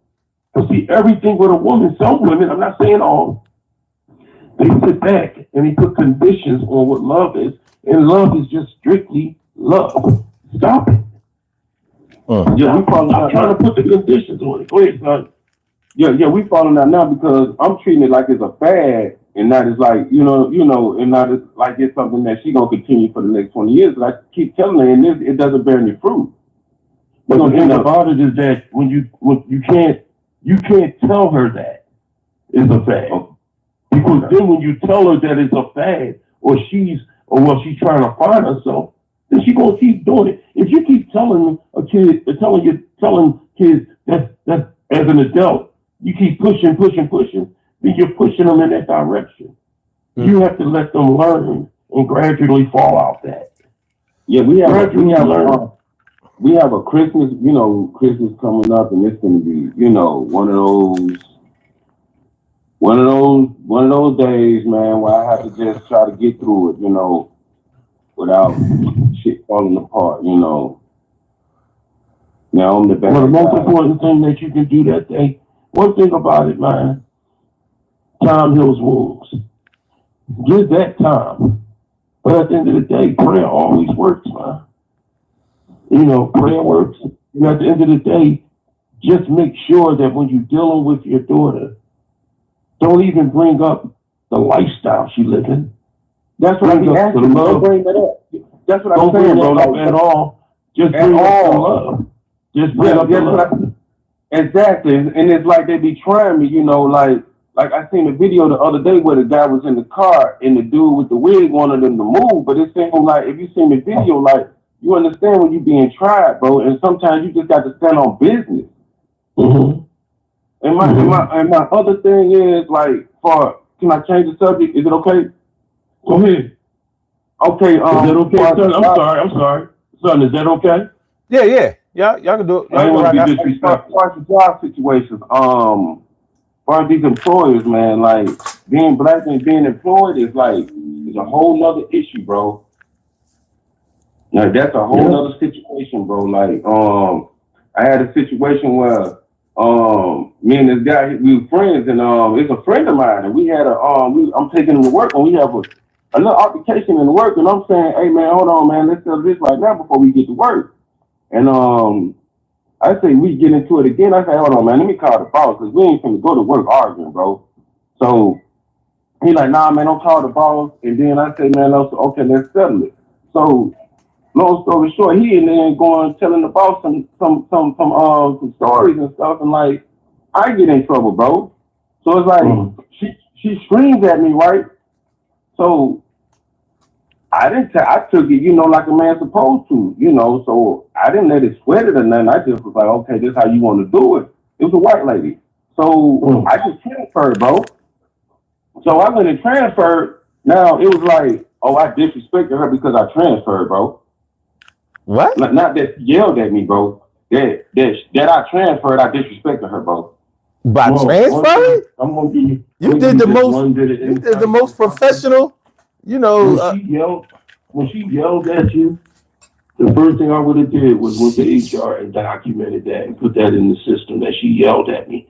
Second thing I would have asked was for a meeting, just have a conversation with her and say, at the end of the day, I'm a man, you're a woman, we are humans, respect me accordingly. And if you have any discrepancies and problems with me, pull me in the office and talk to me. Do not disrespect me in front of my peers. Once you do that in front of HR, when anything else goes wrong, she's held accountable because you went about it in the most humane, respectable way. You can't go about it any other way. And if that's your bull, the one that you said is your bull, or whoever you was arguing with on the right way into work, and that person did that, cut that motherfucker off. He can catch an Uber in the work. Oh yeah. Oh yeah. Yeah, I told him, you know what I'm saying? He was like, you know, the dude on the Django, you know what I'm saying? You know, these house brothers, man, like, you know, long as they gotta say house brother, HNs. I know what the HN is. Yeah, you know, so, you know, they're like, long as they being fed, man, like they don't care how we treated on these jobs, bro. Some of them, yeah, it is like that. It gets bad. It can get real bad out here. But I'm gonna tell you something. I'm gonna tell you something. It's easy for anybody to forget where they came from when things start going their way in the current. You know what I mean? I'm sure that all of y'all have seen somebody act like they came from somewhere where they didn't come from just because they got to a place where they were comfortable now. You know, some people call it reinventing themselves or whatever. So, you know, taking it back to what we talking about on this show today about were you better off 4 years ago? Some people are running from 4 years ago. They're running from 8 years ago. They're running from 12 years ago. And some people are trying to get back to what they were 4 years ago. Some people are trying to get back to what they were 8 years ago. You know, on and on and on and on and on and on and on. But you can't go back. And when you really start to think about things from a survival standpoint, I mean, you start to think like, yo, even if you're dealing with the same person, you're probably not dealing with the same person in the same way that you were dealing with them 4 years ago or 8 years ago, because you know more now. Like, if you've ever been afraid of somebody and then you had to hang around them a lot, you probably weren't afraid of them anymore because now you understand what they move. I mean, how they move and what they are capable of, and what situations that they may act out or not, you know. But you have more information, which makes you stronger, which makes you more valuable, you know. But we want to go, a lot of times we want to go back to a time when we were more ignorant. It's like trying to go back to, you know, how you hear people say, yeah, I remember I ain't have all these bills. I ain't have all these kids. I love my babies. Don't get me wrong. I love my babies, but you know, I ain't have to pay all this child support. I ain't have to do, you have to do a whole lot of things. You made choices back in those days to do what you did, and you're still making choices to this day. So in 2028, we'll be looking back on 2024 and be like, yo, I thought times was rough in 2024, but it was all good. Y'all, do y'all remember? Let me see if we are in sync in any kind of way. 2019 was a hell of a year. I remember everybody was bitching about 2019, like, yo, we got to get 19 up out of here. And that's because we didn't know what 2020 was about to bring. We ain't know, but I remember 2019. Listen, I ain't gonna lie to you, son. When in December, I was working in December. I came into work and they was like, yo, you hear about this thing called the coronavirus? I was like, yo, what's that? When somebody drinks too many Coronas? Because I didn't believe none of this shit. Because I'm like, I didn't believe it either, bro. It was like the Heineken. It was like the Heineken virus. Yeah, I thought I was waiting for the damn Gatorade virus. I was waiting for it. You know what I mean? I wanted to get drunk too. But I'm sitting up here waiting. I'm like, didn't nobody expect the severity of what we got? Nobody expected that severity of that COVID-19. And that's what they should have just named it from the beginning. COVID-19. Don't give it no damn name and no damn bear to make people who doesn't know better joke about it. Because us as comedians, we gonna be like, come on, man, coronavirus, don't get ready to go get me two right now. But big dog, you gotta admit though, the Democrats are kind of the reason for our political climate, bro. Like we had the majority. There's no way that we could have failed on that, bro, unless they wanted it to, bro.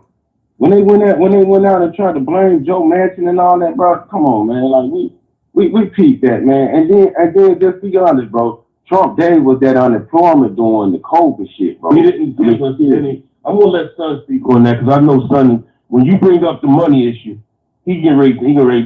Go ahead, Son. Explain this to him, please, sir. Okay.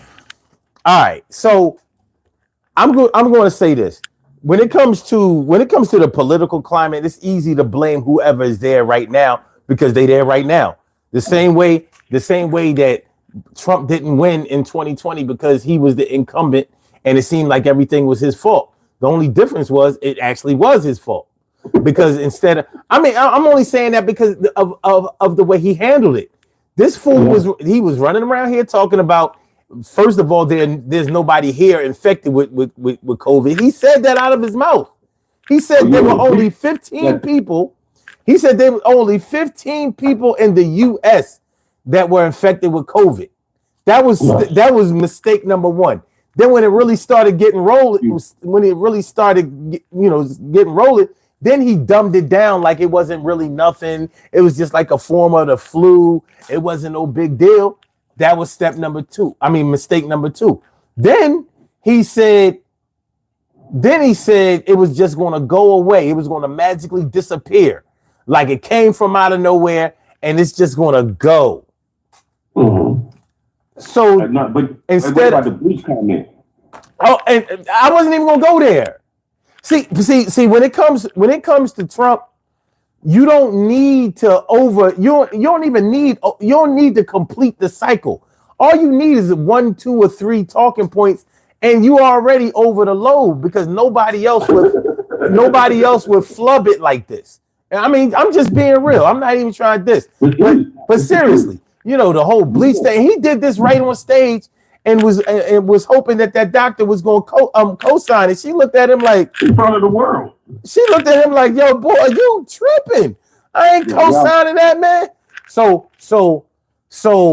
his handling. Not only did he handle the virus incorrectly, but he handled the financial situation. He handled that wrong.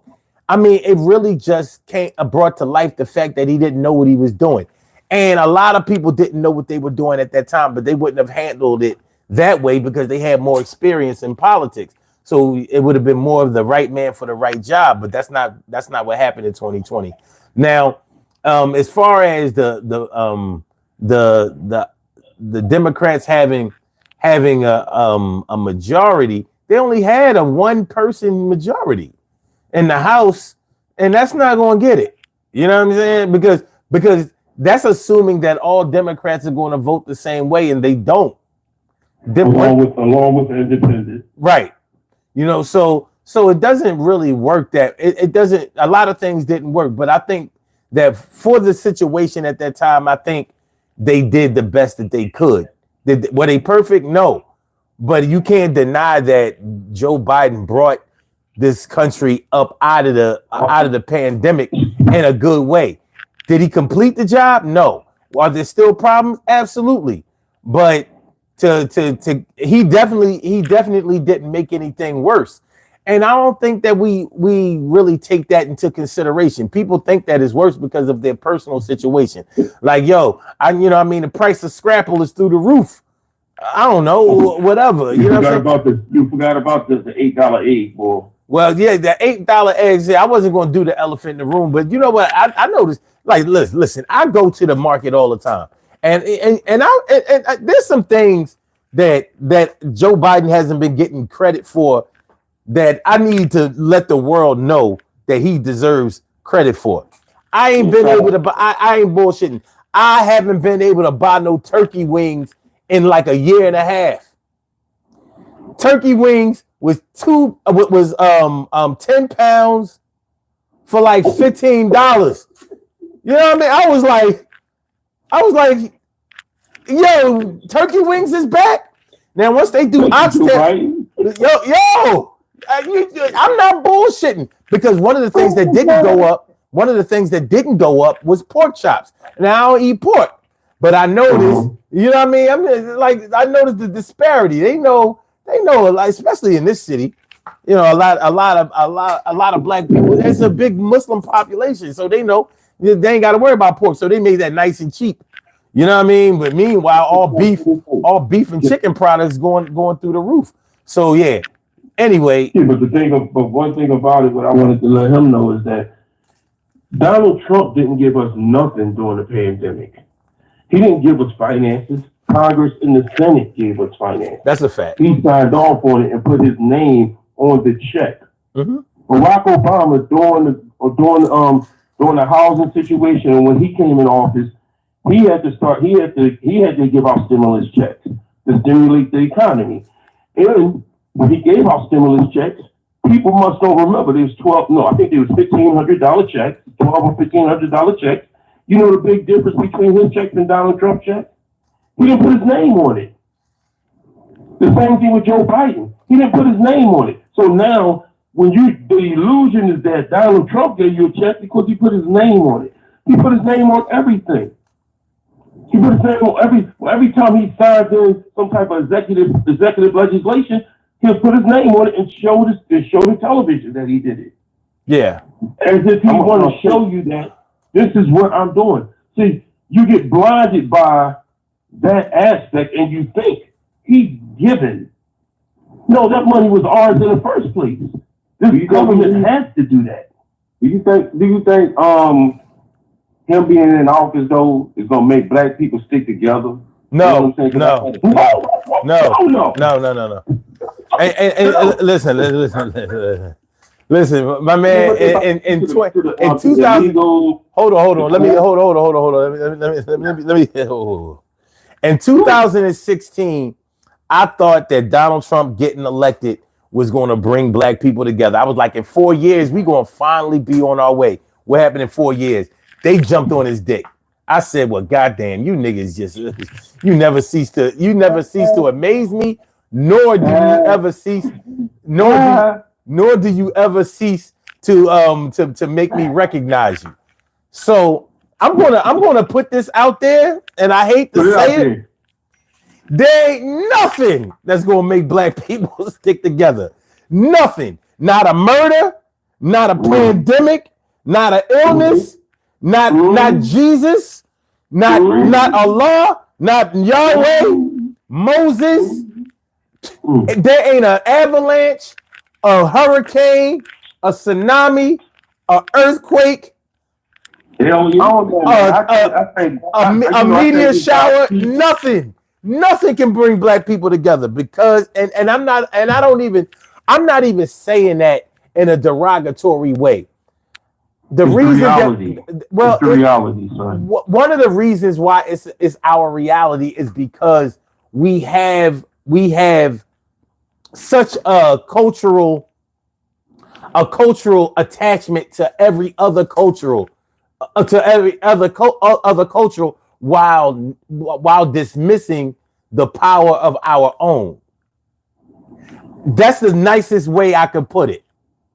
You know what I mean? You know, but the thing also, the other thing about it, right, is that we will never be able to stand together because we always, it goes back to the old terminology of the house nigga and field nigga. We still have that mentality, and we have the mentality of that crabs in a barrel. It's just like you can go to a corner store, and it can be a corner store owned by a black man, or a corner store owned by a white man, or let's just say a Chinese store, and the wings over at the black man store is $1.50 cheaper than the wings at the Chinese store, but you would go to the Chinese store because you don't want to see that black man grow.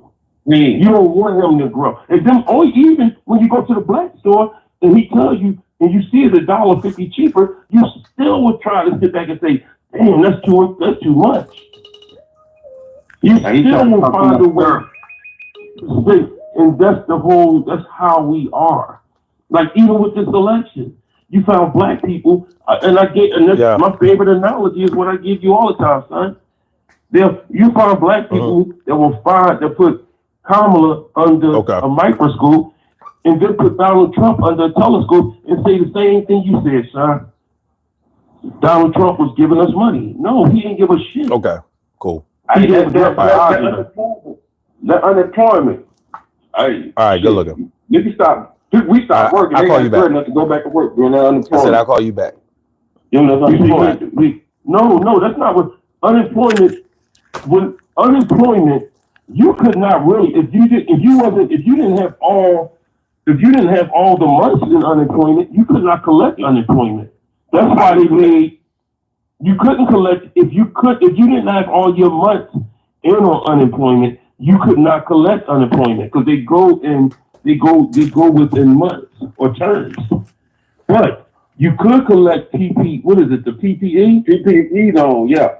But you could get that. I'm not talking about the business part. I'm talking about the person that you can get that, and that's That was like $1,200.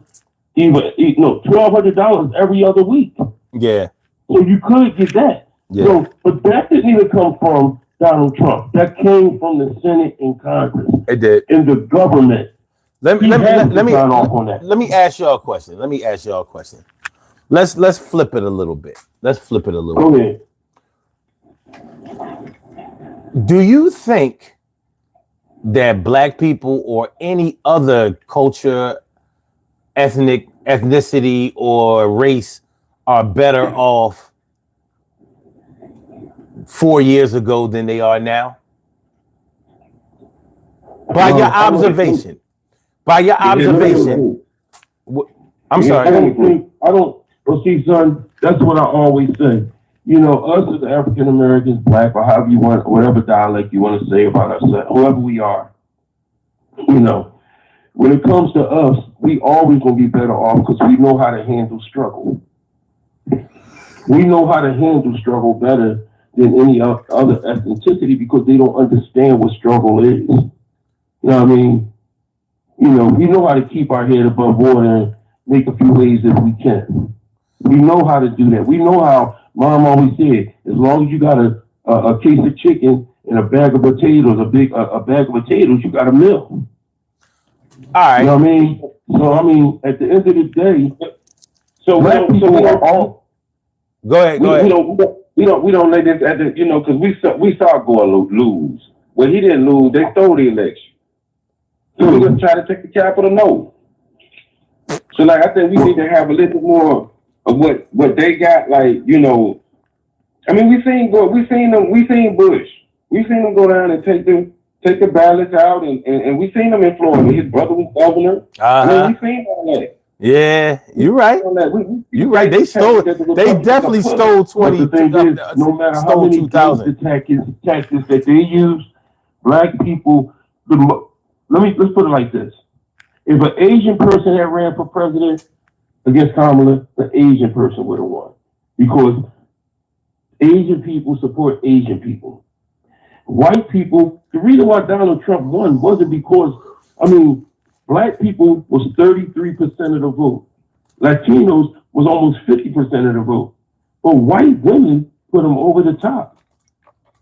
So then when you sit back and say, well, white people voted for whites, but black people gave them more, Latinos gave them more, and we're not even talking about the others, which is like other cultures, like Haitians, Africans, Venezuelans, all these other cultures, and I'm pretty sure they edged their way over there to Donald Trump. But at the end of the day, when you sit back and you think about black culture, right? We always go within that crabs in a barrel mentality, and we always find a way to bring ourselves down and keep ourselves down instead of rising ourselves to the top and saying, this is where we belong.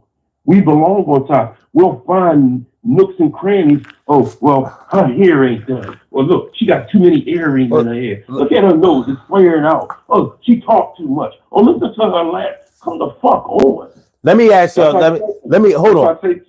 I don't see women looking to the OG women like men look to the, look to the upper echelon man, to the older man. You're right about that. You're definitely right about that. You're right about that, my man. I can't dispute that. But I want to ask y'all something, and keep that in your back pocket about how women don't go to their OG women. Because that's a fact. That's a fact. Mm-hmm. To the point where you see the OG women trying to be like the young girls. They in here trying to TikTok and Instagram and shit. But anyway, I want to ask y'all this. Getting staying on this 4 years, whether you better off 4 years ago thing. All right. So why would, just for example, why would white people, some of them, not all of them, of course, why do you think that some white people would consider themselves to be better off today? I'm sorry, better off 4 years ago than today. If you know that financially we're in a better situation, culturally we're in a better situation, socially we're in a better situation. What do you think? What do you think could motivate some of them to believe that they were in a better situation 4 years ago than now? And I'm only singling them out as one example because black people, some Latinos, and Asians consider themselves to be better off 4 years ago. Also considering if you go by the evidence that they voted for 4 years ago rather than the vote for today. What do you think some of the criteria or some of the things that they were taking into consideration about 4 years ago were making them think that they were better off 4 years ago than now? What do y'all think? Well, my thing is this, right? They think that they're better off I don't even think they think they were better off 4 years ago, son. I'm talking about for the ones who do. For the ones who say, if you look at how they voted, you would think that we were in a recession. You know what I mean? This man, in 2016, when he won the election, he came into office with a great employment rate and a tremendous economy. That was Barack's unemployment rate, and that was Barack's economy. Right now, he's coming in with a great employment rate and a great economy. But do you know what everybody's going to say? Look what Donald Trump gave us. No. 2 years from now is when his employment rate and his employment rate and his economy and everything else falls in. 2 years from now, you will see what he done. And that tells you what type of president he was. Because, to be perfectly honest, he done nothing them 4 years in office, he done nothing. I can't see that he done anything beneficial to benefit what? Okay. Not even infrastructure, because he didn't sign off on the infrastructure bill. Okay. Nothing. Okay. I mean, I gotta give you a little pushback. Can I give you a little pushback? Yeah, absolutely. Absolutely. Okay. First of all, with the HBCUs, funding of the HBCUs. This your topic, son. Go ahead, my dude. The second one is what it is. Damn, sounding crazy. Incarceration. Mandatory minimums. He's doing away with mandatory minimums. So that kind of help black people out. That stuff right there help black people. So I don't want to just throw him completely under the bus. But we know he's not for black people. Don't let me tell you that he's for black people, because he's a businessman and he's not going to kick them illegals out. They help his business. They keep driving down wages. He's going to keep that going. Like I'm not going to think that forever. Like he going to do something for black people. So go ahead and talk about the HBCUs. Well, no, this is what I'm going to talk about. Check this out, because I want to open up some dialogue here. I want us to kind of think a little bit out of the box, because what I was getting at when I asked the question about the whole, why would some white people feel like they were better off 4 years ago? If it's not a financial thing, because there's no way that they can prove that they were making more money 4 years ago if they worked at the same job than they are making now, then you have to consider that something else had to be going on for them that they considered to be beneficial 4 years ago than it is now. And maybe they haven't felt comfortable being able to express it candidly. But if you really think about it, there were some things going. The tiki torches and Jews will not replace us, and Trump saying that they're fine people on both sides, like stuff now like that. Now you talk. see now, talk. but now you hit the nail on the head of where I was going with that. And I knew you it ain't have nothing to do with. It don't have nothing to do with money. It don't have nothing to do with lifestyle. A lot of them, not all of them, but a lot of them want to be able to say nigga again. A lot of them want to be able to call people out of their names again and have a president who will co-sign that. And that's what they had 4 years ago. And for some people, that's worth more than money. And I'm not saying that all of them are like that, because they're not.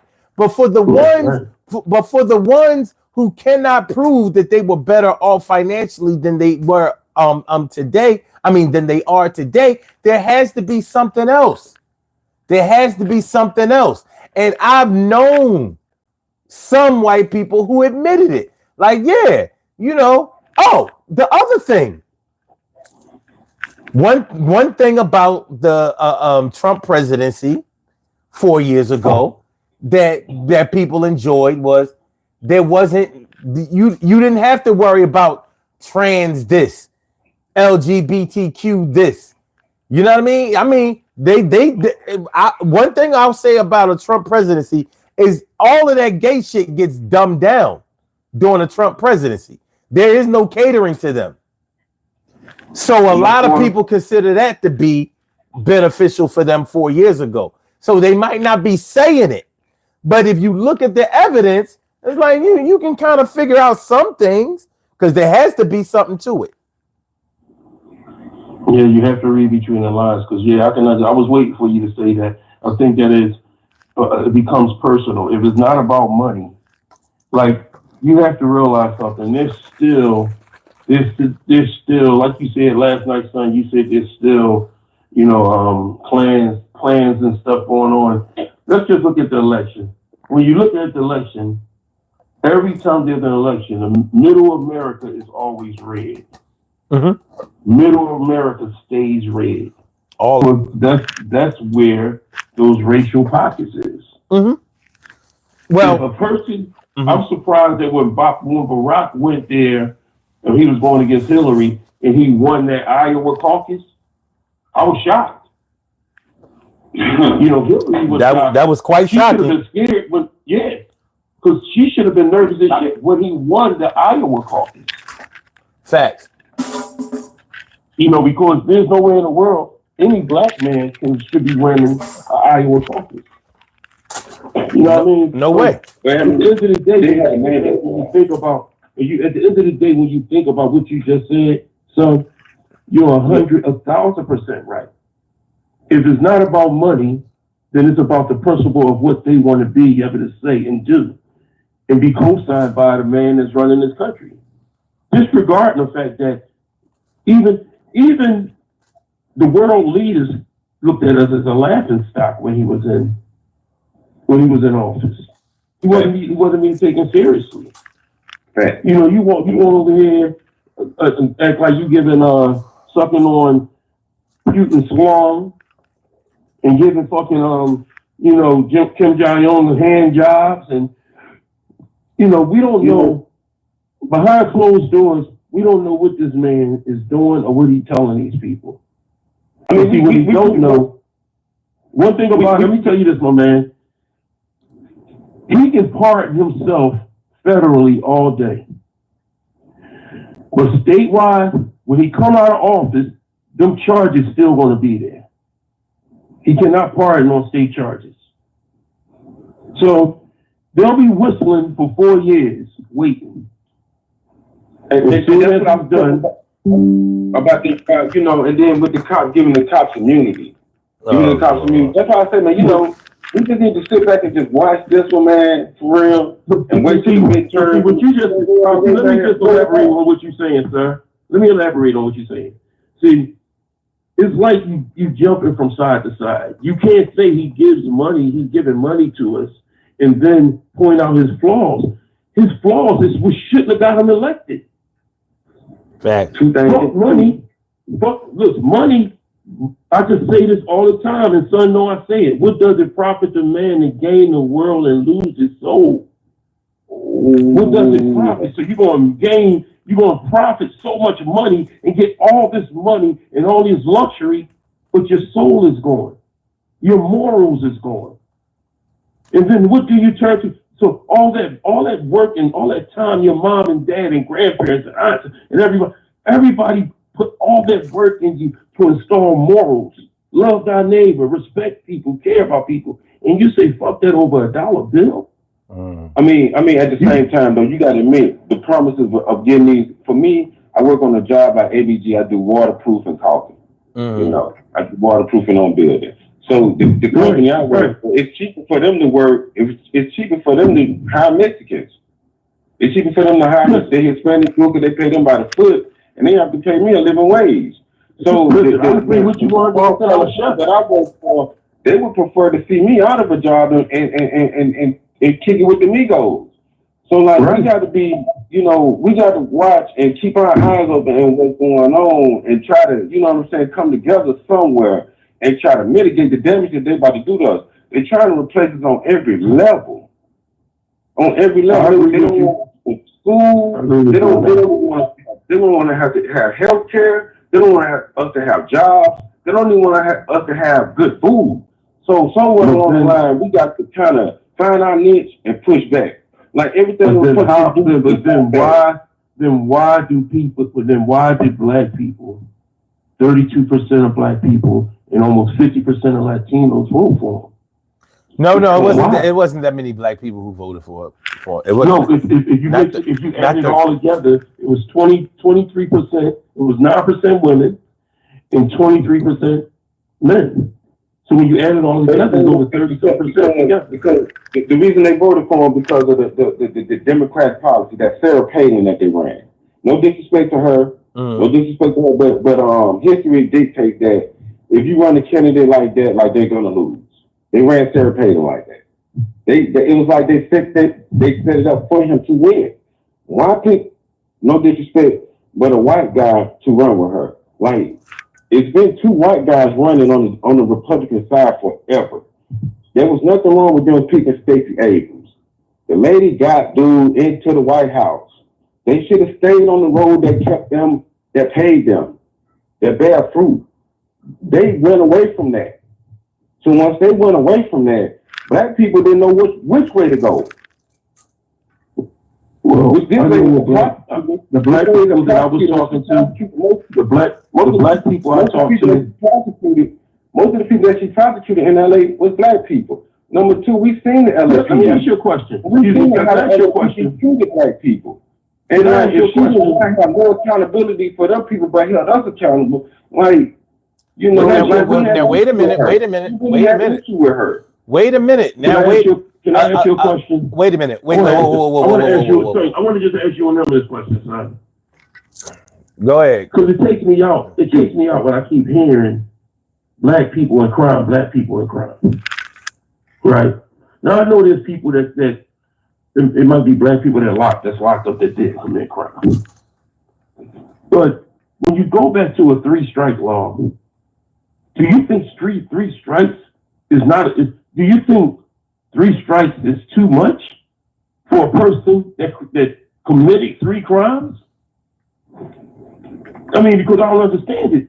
If you commit 3 crimes, if you're just a regular citizen and you're not committing crime, you comfortable, you cool. But if you commit a crime, we send them there to shake stuff up. We send them there to protect black people. Like for instance, like I said, she just prosecuted 1 LAPD officer. That would have sent a message to them like, hey, y'all need to cut this out, or you're gonna go to jail. But like she now one of them went to jail. She could have did that. So now you understand what I'm saying. Wait a minute. Son, do you understand what I'm saying? Wait a minute. They put her under a microscope. Yeah, they did. did. Put Trump under a telescope. They did, but there was so much false information about her prosecutorial record in California. She actually did a lot to exonerate and decriminalize the marijuana. And for some reason the news outlets didn't put that out there. But when Kamala was actually asked about her record, she told everybody. I don't know why they didn't put that out there, but she actually did a lot of work to decriminalize marijuana and to rehabilitate people for drug offenses, and particularly black people. Now, maybe she didn't do the right thing as far as straight up claiming to be black and straight up claiming and straight owning a lot of the things that she did specifically for black people, because I don't think that she believed that it was going to get her hired or get her elected. And that was a mistake that she made, but she actually did a lot of things that specifically benefited black people. And it's unfair, and it's a shame that now none of it matters because she lost the election. But if you actually do yourself a favor and Google her record for marijuana for black men, you can just plug in black Kamala Harris, black men, and marijuana, and you will find some information that I think would have been very, very useful to black people who were talking all of that old crazy propaganda shit. It was like the dude hiring her. Like, you didn't know none of her policies. Yeah. You know, nothing. But listen, hold on, y'all. Hold on, because we at the 2 hour mark. So this is what we did. Listen, it's Saturday. I got things I gotta do. So this is what we're gonna do. I'm going to give Troy. I'm going to give you 2 minutes, and my brother, I'm gonna give you 2 minutes for y'all to say y'all closing remarks, and then we gotta get on the podcast. Let me just say this, man. First of all, I'm prayerfully blessed after 4 years, even though I lost my mom 4 years ago. But My condolences, big dog. thank you to the guy on this. What's your name, my man? Marzi. Marzi. Okay, listen. When you sit back and you looking at and you point out some flaws in Kamala, and you can point out everything. What you do is go back and ask yourself, before Donald Trump became president, and before he ran for any type of political office, do yourself a favor and look at how racist he is. And when you do that, that's the most important part of electing an official, because he's supposed to be part of the people, not part of his agenda. So now, when you sit back and you question 100 things about Kamala, because since I've been on the phone with you, you haven't questioned 100 things about Donald Trump. And that's why he is in office again. Because everybody had 50,000 questions of Kamala, and only thing they said about Donald Trump is that he gave us money. And that's all I heard from the black community. He gave us money. And then they got 50,000 things they could say about Kamala. But God bless you, bro. Okay, my issue is, when the election started, she ran on minimum wage, DC statehood. Neither one of those came out. That's what she ran on. They even said that if we don't vote for them, we're not black. Okay. So I just want Trump to get in there, screw it up like I know he's gonna do it, rear the head of white supremacy so we can see it and know that we ain't got nobody but each other. Nobody else. Ain't nobody coming to save us. We need to stop looking out for everybody else. It's just nobody but us. We need our own party. We need our own. Everything needs to be from the ground up our own, as of right now. There's no other way we're gonna be able to make it, big dog. Listen, man. Number two, Go ahead. Trump, even with his wars that he's gonna start, like I said, man, like I'm just saying, they ran on minimum wage, DC statehood. We would have had stood a leg right now against the Republicans. So, we'd have stood a chance, but now we don't. So we got what we got.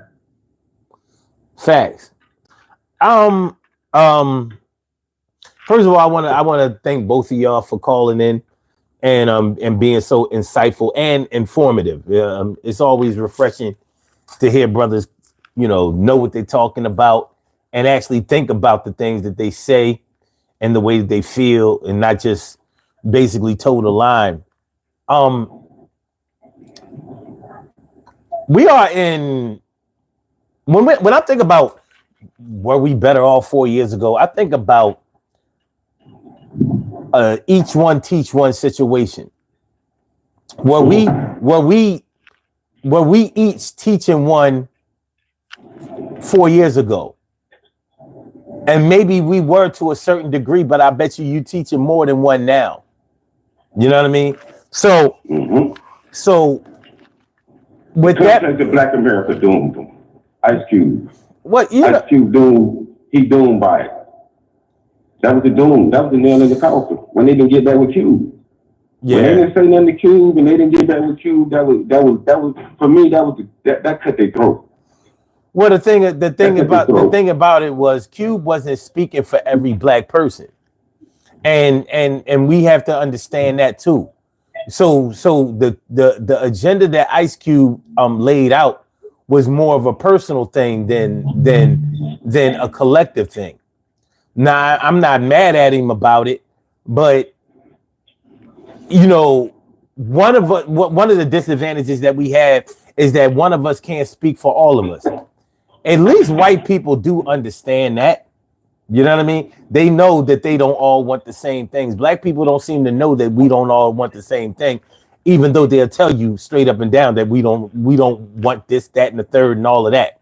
It's like we all went to a restaurant and we all want separate bills. I ain't paying for none of that shit. You know what I mean? I ain't eat this. I ain't order this. That's where we are with it. Hey, but something, we need something though, bro. It's like, we do. Something we can, the contract with Black America is something, for us, and that's what we need, something for us, and if you can't admit that was a problem that they didn't get with Q, that it was not for everybody, or I don't know, like it said Black people, the contract with Black America, so like that sounds like it's for all of us. It sounds like it, but it really wasn't, because we got a lot of us who don't give a shit about Black people. So how you gonna get them to sign it? And you find out who really cares about Black people when you turn the heat up a little bit and you start bringing money into the situation and changing their whole life. When you talk about changing your ways and coming out your pocket. She could have called Cuba and said, "Hey, I'm gonna sign this contract with Black America so y'all can understand that I'm with the people." She could have did that, man. She could have did other things, but yeah, like you said. But she would have lost. She would have lost even worse than she lost. Because Black people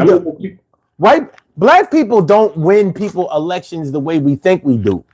There just ain't enough of us to win anybody a presidential election. Even if you put in all the eligible Black voters, we ain't gonna. We don't have the type of political clout that we give ourselves credit for. And the Democrats we don't have that many people. We don't have that many people in America. White people outnumber us. Exactly. So especially when it comes to voting. If all Black people voted for Kamala, she still wouldn't won because she still need white votes. Yeah. She still gonna need other votes. We didn't do ourselves a favor by voting for the couch this time. But shit happens. For what? Voting the couch. That was Black people's way of saying. I mean, I'm a registered voter and I didn't vote. I didn't vote. Well, there you go. There you go. And I knew you said you're a registered voter and you didn't vote, and I didn't vote. None of the candidates seemed like they appealed to me. Like, I mean, I could see good and bad in both of them, and that I didn't give a shit about neither one of them. Well, it's your vote. It's your right. Wait. LGBT right. That's not something for me. No. It's your right. Abortion? It's your right to vote. Abortion. Neither if I want my kids to have an abortion. It's your right to vote. It's your right not to vote. But the thing is, somebody's going to get elected regardless. So we're going to be affected by somebody's agenda. So from my point of view, you got to jump on somebody's train. But you do have the right not to. But you're going to be affected by it anyway. Listen, y'all, we got to go. I wish we could talk about this a little bit more. We will be back tomorrow at around 1:00, so y'all can call back in and we can get it popping again. But we got to go. Because y'all smart motherfuckers to be on here all day. I ain't got all day. But I appreciate, man. I appreciate y'all, man. Much love. For real. All right. Y'all have a great day. And I'll holler at y'all next time. All right. Good stuff right there. All right, y'all, we're going to do these birthday shout outs and then we're going to get the hell out. That's what we going to do. We have some birthday shout outs to do. Some people were born on this glorious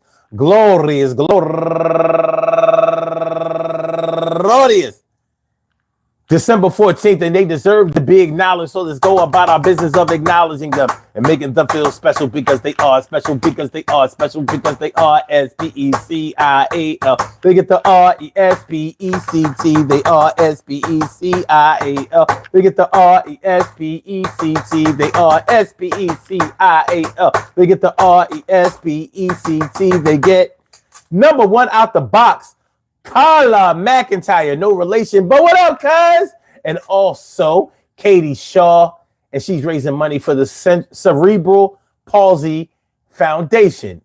And also Teresa Broxton, happy birthday to you, and Michelle Sanders, happy birthday. And my girl Rain Cummings, happy birthday. And Teresa Williams, Davia K. Spence, William Rose, Kayshawn Bay Allah, Diane X Brown, Brown. And last but not least, my boy going all the way back to the 1982, my man Emmett Ross. I want to say happy birthday to all y'all and anyone else out there who shares this birthday on this glorious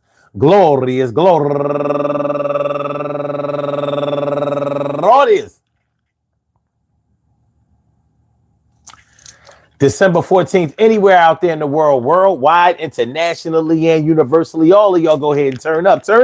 But don't turn up too loud. Just turn up loud enough so everybody can hear you. Rock out, rock on and do the damn, to rock out. Rock on and do the damn, rock out. Rock on and do the damn thing. You do your thing, y'all. Represent the queens and kings. You do your thing, y'all. Represent the queens and kings. Good things happen to those who wait. Great things happen to those who grind. Anything can happen to those who go for theirs. So go hard, go for yours, and go hard, go for yours. Yo, 4 years ago you were here, but were you in a flow? Did you go for what you know? Did you toe the line and act like you was far behind or getting in front, getting all the things that you wanted? Well, I was confronted with a situation 4 years ago and I had to make a decision, yo. Am I gonna sink or swim? I didn't know then what I would know now. So I'ma begin my journey and start it from 4 years ago because I'ma consider that step one when we have fun. I'm not the one, you are not the two, but no matter who's the president, we do what we gotta do.